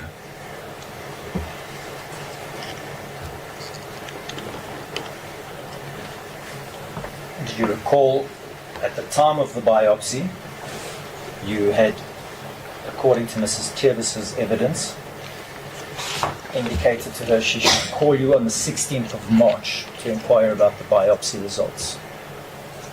I think that's correct. And she said she duly contacted you on the 16th of March. At which time the biopsy result was not available. And she further said that was the only time that she called you. And Sorry, I'm not hearing you now. she said, in respect of the biopsy result, in that week from the time of the biopsy until the time of the 16th of March, she only made, or her first attempts to contact you were the 16th of March. The reason why I say first attempts is she said the call dropped several times. So on the 16th of March there were 3 or 4 phone calls. But she had not phoned you prior to the 16th of March. I'm not aware that it's any different. Well, your evidence In in terms chief, of dates, your evidence in chief, Mr. Beale, was that she phoned you repeatedly, to the point where you even phoned the Lancet laboratory to find out who the analyst was, because she had contacted you multiple times prior to the... did I say multiple? You did. She phoned me, I would think at least twice. And I, that's why I undertook to phone the laboratory and find out what the the result was. See, I'm going On the first phone call to the laboratory and establishing who the pathologist was, and I spoke to her, at that stage they were still doing dyeing and sectioning of the specimen, and she didn't have a result. You see, her uncontested evidence, and I've phrased it very carefully, her uncontested evidence in this court was that she phoned you after the performing of the biopsy for the first time on the 16th of March. She was never confronted with a version contrary to that. Were you under oath, now for the third time, are saying something different? Do you have any comment? No, I don't have any comment, no.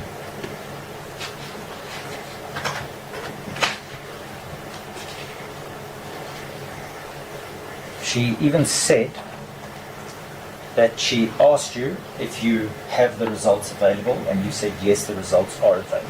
That was her evidence. Do you recall that? No, I don't. No, I And- don't think that is so.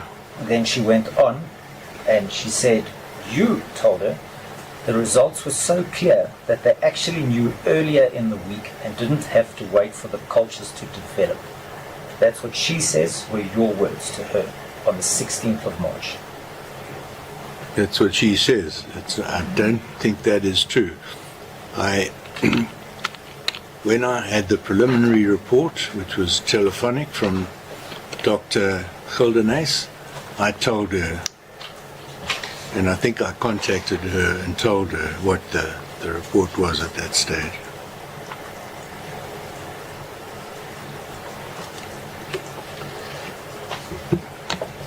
You see, she was confronted with a version on your behalf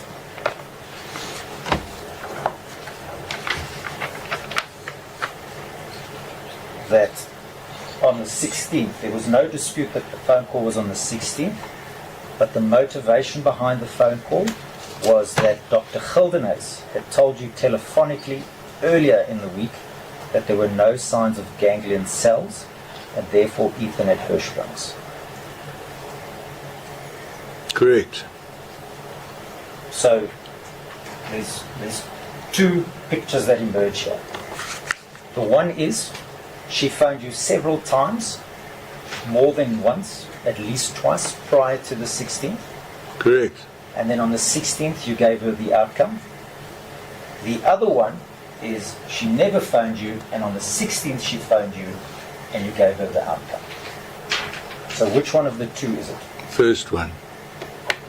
Like I said, she was never confronted with a version on your behalf pointing out that she was incorrect about the number of phone calls. Do you have any comment on that? No, I don't, and I would not have been counting the number of phone calls. She was welcome to phone me as many times as she wanted to, or she felt necessary, and I would phone the laboratory, and as soon as I got an answer from them, I would convey it to her. See, how I understood your evidence was your first phone call with Dr. Gildenhuys is when she informed you that on the initial levels there were no ganglion cells. I've said that. That's your evidence, am I correct? So why did you wait until the 16th to convey that message if she phoned you prior to the 16th? If you knew that on the Tuesday, why do you wait until the 16th to let her phone you, having phoned you repeatedly, and say this is the result, when her version is you said you had the report? Well, that's obviously not so. If I had a report, I would give it to her. And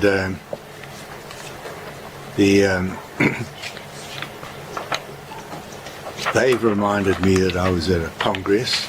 I don't have a record of it. I don't have a diary from 2012, 2016, whenever it was. 2012. At this stage.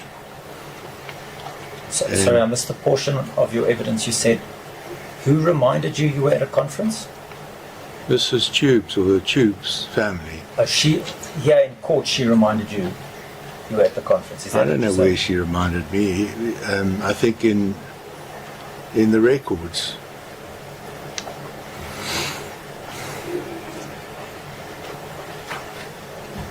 No, Which is why she had to contact Dr. Muhammad to give her a script for Predical, because she couldn't get hold of me because I was at a congress, and she got hold of me and I wasn't in a position to give her a script. It's all in the record.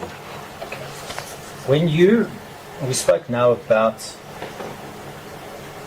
the difference between Hirschsprung's and hypoganglionosis. When you spoke to her on the 16th of March, you agree you communicated to her that Ethan had Hirschsprung's disease. Am I correct?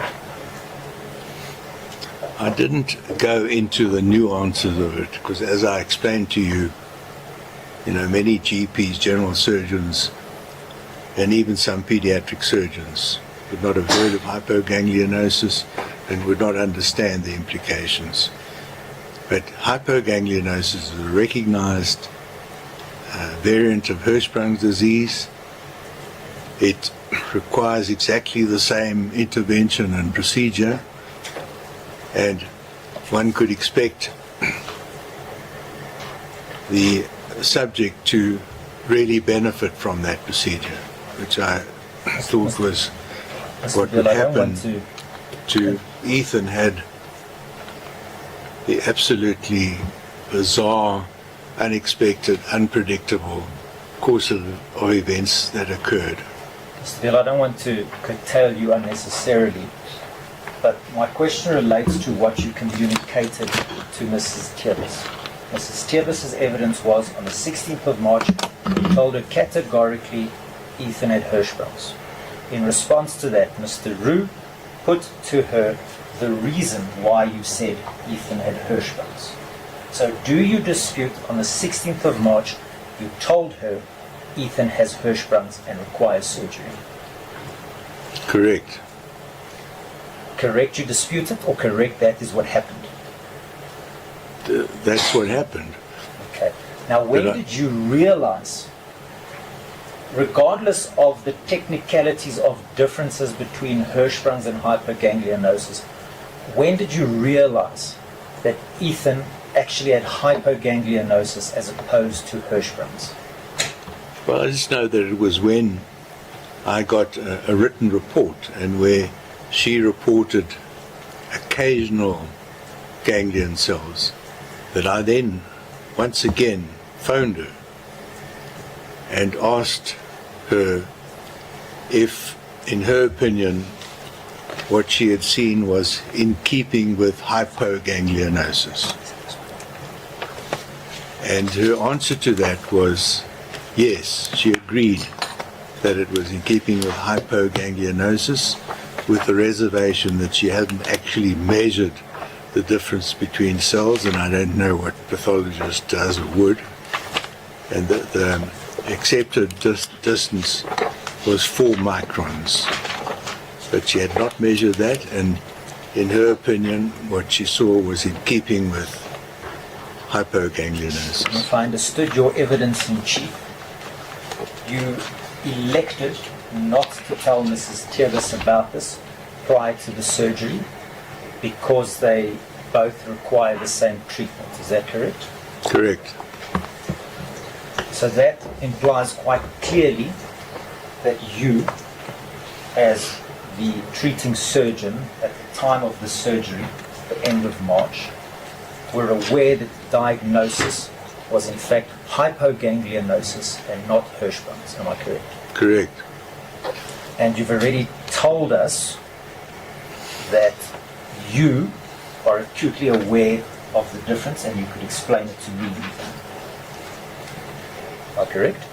Acutely aware. What do you mean by acutely aware? You are well aware.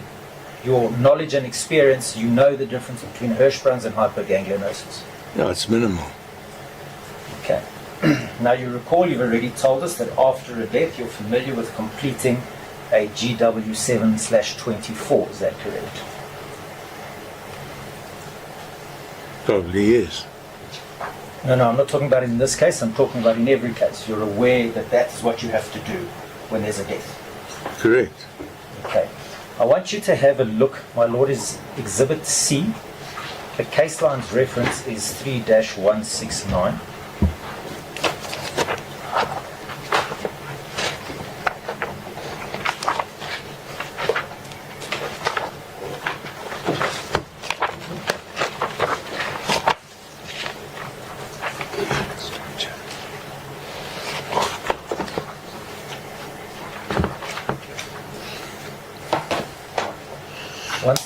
My lord, is the transcript. Perhaps it would be better if we looked at 163. That's the handwritten notes. Thanks. Page 163 of Exhibit C. Do you have that? I do. So now, to get the timeline correct, Mrs. Tiabas comes in with Ethan, has several symptoms that she raises with you. You do a biopsy. Initially, you tell her it is Hirschsprung's. Prior to performing the operation, you realize it is actually hypoganglionosis. You elect not to inform her. Is that correct? Correct. Ethan subsequently passes away.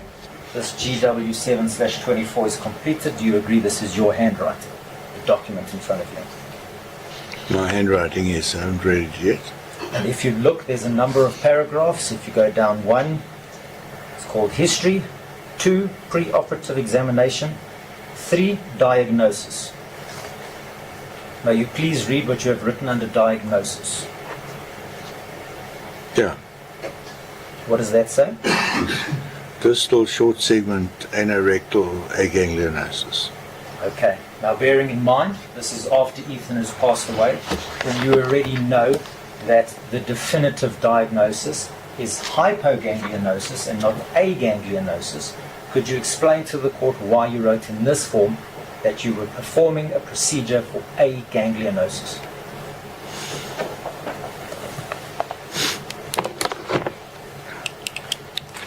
Well, at that stage, and this was 12 years ago, by this time I was considered that it was, you call the term synonymous. I spoke to it as being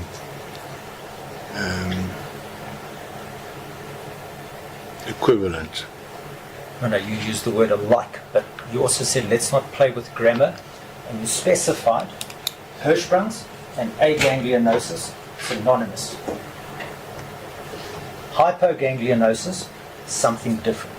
Very rare, but in your expertise you are aware of it. You've seen it before. You know the difference. You can explain the difference to me. Yet, post-death, you write the wrong diagnosis in the GW7/24 form.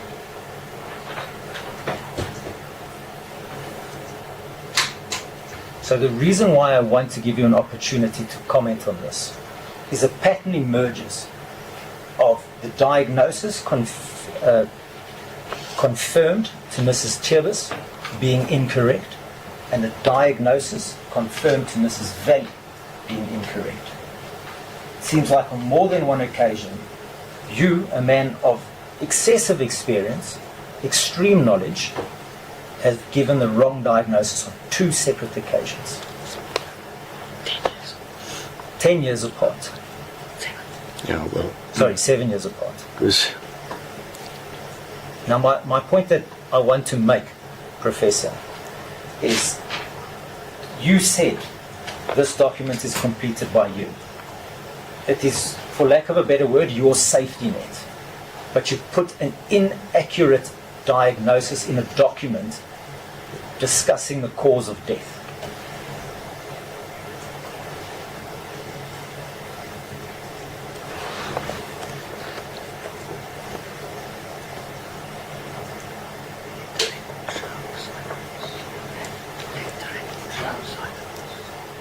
Do you understand the question? Yes,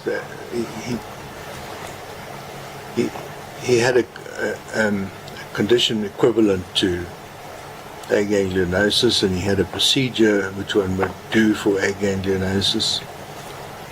And the difference between hypoganglionosis and aganglionosis is fairly what's the word?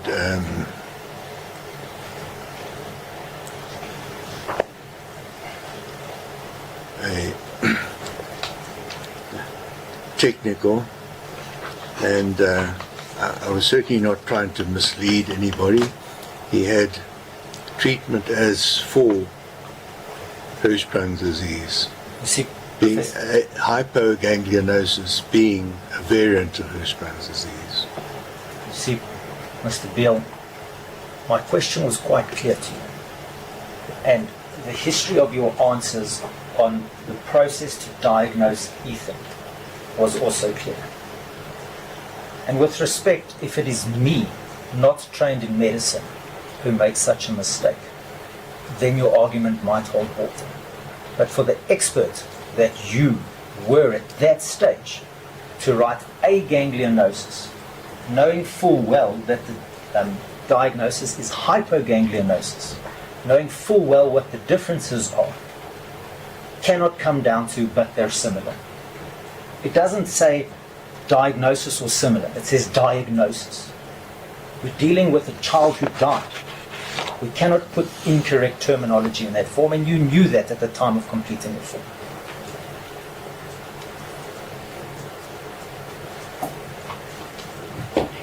Yeah, I was not trying to mislead anybody. It was after the death of this child, which was distressing under whatever circumstances.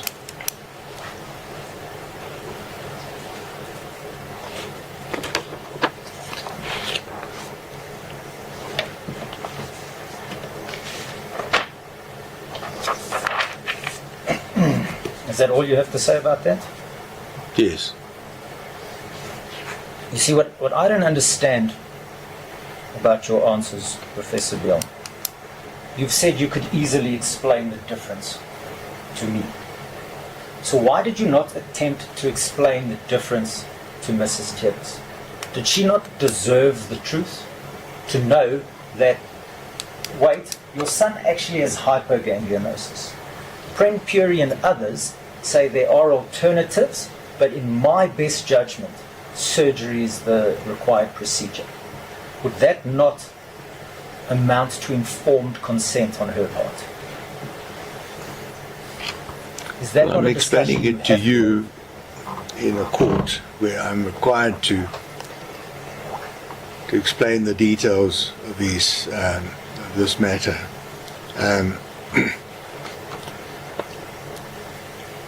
Now, Ethan had all the clinical and radiological indications. And then a biopsy, which was initially looked like it was aganglionic, and then subsequently, on re-examination, occasional ganglion cells were found. So it becomes an academic issue as to whether you call it this variant of Hirschsprung's disease, aganglionosis or hypoganglionosis. I'm not sure I agree with you, and the state will at a later stage argue that you are oversimplifying it now. You say in court you're compelled to give these answers, and I wish to put it to you in consultation with the parents of a now deceased child. You were compelled to give them the information as well, and you failed to do so. You lied to them. Well, the fact that the child is now deceased, nothing that can be attributed to myself, and had he been a survivor, he would have been thriving and benefiting from that procedure. See, I want to come back to this topic of his failure to thrive. You heard the evidence of Dr. Obel that your positioning on the growth trend is not as important as the path that your growth trend follows. So in other words, I am born on the second percentile, but my progression stays on the second percentile. It's completely different to be born 50 percentile and after a year being on the 8th percentile. Do you agree with that? Yes, that is so. That Ethan was a low birth weight twin. But as I pointed out, one had a natural comparative example in his twin brother. See,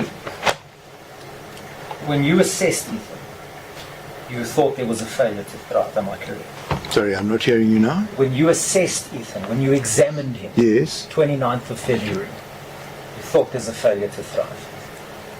Sorry? You thought there's a failure to thrive. Yes. And nothing has ever Right. happened to change your mind about that.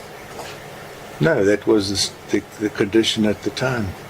Okay, I want you to go back onto 3-163, that same page. Right at the top, under history, it says there, previous low birth weight twin, body weight 1.2 kilograms. Do you see that? Yes. That 1.2 kilograms is his birth weight, am I correct? Correct. So that would put him very low on the percentile chart, am I correct? He At was birth. he was a low birth weight premature, not in the range of being a micropremi. In other words, below 1,000 grams. He was a low birth weight prem twin, which is not that unusual or surprising. Okay, I would like you to read the very next line that you have written there, after 1.2 kgs. If you have Now, a healthy 3-year-old, other than a chronic complaint of constipation with features in keeping with Hirschsprung disease, a contrast enema done prior to referral showed a distal transition zone, the full thickness rectal biopsy had confirmed distal aganglionosis. Okay, go Current down, weight 12.2 kilograms. go down to the very paragraph 4 on that page. Patient's general condition, Basic general condition, good. circled There was good. no acute illness at the time. So when you completed this form, after the death of Ethan, you had to describe his general condition. On the 29th of February, you saw an underweight child failing to thrive. Post-death, you complete this form and you say, patient's general condition, good. How does that realign with your assessment of him failing to thrive and being underweight? And you've said, now healthy 3-year-old. Nowhere do you say in this document, failing to thrive, boy in need of urgent assistance because he's not growing accordingly. You describe him as healthy and his general condition is good.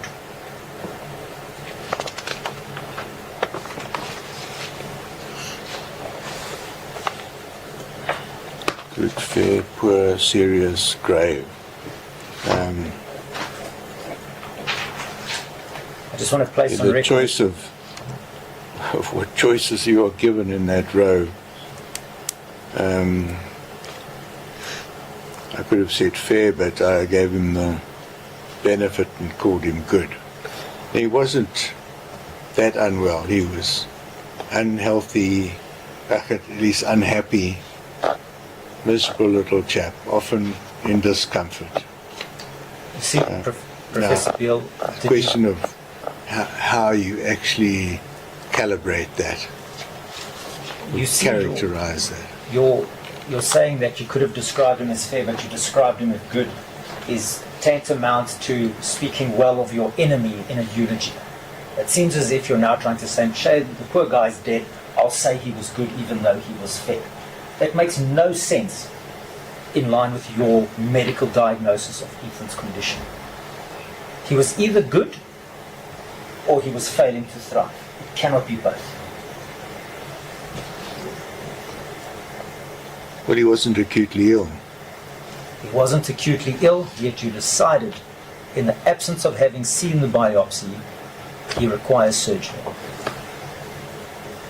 You don't have to be acutely ill to require an anesthetic and a biopsy.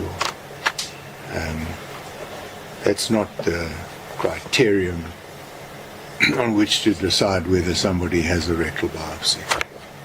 You see, sir, all of these points in this document will be relied on in the state and argument at a later stage in saying that you are now, 12 years later, trying to justify a surgery that was not necessary.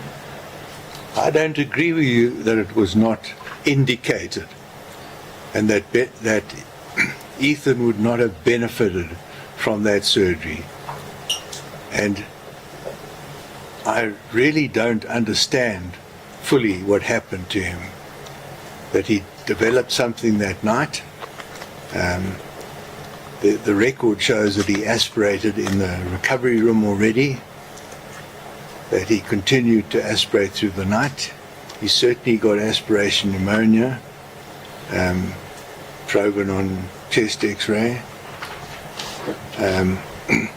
He had a white cell count that was 0.7 and a precalcitonin that went up above 200. And that would appear to mean that he had some tissue damage or he had bacterial infection. And yet the blood culture was normal. There was no culture in his blood. And he then went down to ICU, and once I was satisfied that he was okay, I left for a while. And when I came back, I had to re-intubate him and found that he had a tube that was not in his airway. Now, I can't speak for what happened in the interim, but something went awry.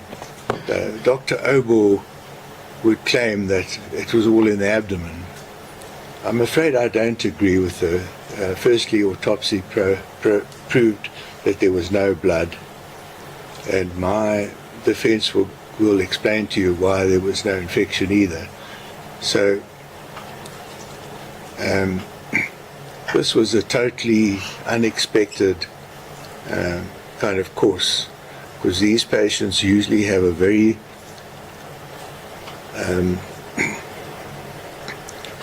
relatively comfortable course to recovery, and they go home in a few days. And this didn't happen to Ethan. And I personally think that he may have developed Mendelssohn syndrome as a result of his aspiration. My Lord, I intend taking the witness to the events in the recovery room next. We will not cover that in the 10 minutes that are left. And in fairness to the witness, I don't want it to be left on the one point when we can make a clean start tomorrow, if I could put it another way. We may then stand down until tomorrow for that purpose. That sounds sensible. I take it it's not the No objection. Mr. Beale, it has been a long day. So I think the adjournment of the matter is opportune for reasons that the cancer for the state is the adjournment of tomorrow. The usual subject of the following practice, Mr. Chris. At 8:15 in the morning, I'm going to entertain an application for the intraoperative. I would do so remotely from an address which is approximately 60 odd pages from here. So please bear that in mind. I might run in a bit late if I'm late. It will certainly be because of possibly traffic situations on the road, which is beyond me. For my part, I will do the best I can to finalize the entire exercise within the permissible limit in accordance with the practice directive of My Lord, I'm acutely aware of that matter actually, and I'm glad. Oh, you are? But my colleague is under the impression that it's at 9 o'clock, so I will just contact her to make sure that she's aware that it's 8:15. Let me be quick to point out that my secretary was Zango. I directed it to be in touch with cancer. In other words, with both parties. I don't know who's coming. I haven't bothered to check to warn them that I can't entertain the matter at 9. Oh, okay, then Yeah, that's... because then we'll fall into trouble. Because usually, by the time I arrive, it's around 9:15 or thereabout. So I think it would be practical for me to do that a bit earlier. But please do advise your colleague that you should have the phone number, or don't you? I do indeed, my Do you lord. get the time clearly? I heard Which matter 8:15. was that? My lord, in the leave to appeal. Which matter is it? His lordship didn't mention the name of the matter. Oh, my clerk is here, we can mention it. So I'll be My lord, if I may just make one further inquiry. Start of the day, his the lordship said... conviction of 2013 sometime ago. His lordship said at the start of the day there was another matter that was coming for postponement. Well, nobody bothered us. Nobody bothered me after that. I had agreed. As a court But member. I think something happened with some of you. It was taken away or there was some problem why the matter could not be called. So I imagine that for parties who are involved would know that. Not bothered, so the matter was not before me for me to worry about it. And finally, for in-house keeping, I'm aware that in the background, efforts have been made to improve the record. Can I suggest, I see a moving ahead, can I suggest the following? Parts of the report which is being attended to, rather, which requires improvements, must be put in highlight, so that I should be in a position to listen and to see, so that I don't have to read everywhere. Otherwise, the exercise will not actually at least go for the benefit of everyone involved, particularly the sport, so that we know exactly this is the area. That way we save time. I don't want to keep this to the end. Let's do so now. Is that too much to ask? No, well, that's fine, and that's what's happening in the background. I'm so pleased. I see your attendee nodding his head. Yes, there's a number of people. It's a big exercise, and we had to get some IT assistance. The recordings are given to us in 5 or 10 minute chunks, so we've had some clever people stitch it all together. Isn't that wonderful? And it's been divided amongst many. Isn't that nice? Yes. Yeah. So as long as you highlight one, number two, it must be given to your counterparts timelessly, so that ultimately, when it reaches my desk and we need to reconcile, we should all be on the same page and not worry about mundane issues. Are we together? Right. Is there anything else we need to worry about? I think tomorrow is that day that you are aware, you are chairperson at the time, and you are going to the same venue as I am. We will again naturally at 1:45 as requested immediately, coming back at 2:15. One is the state in particular, who are not party, I think, to this exercise, to be alive to that, so that they should plan whatever must happen accordingly. Mr. Green volunteered to bring us a takeaway model, so we will be fine. Well, I shall leave that exercise with Mr. Green, who has signing power to uncheck. It's gone, my lord. That was several years ago. Yeah, at the end of the day. All right. The usual time is there. Thank you, my lord.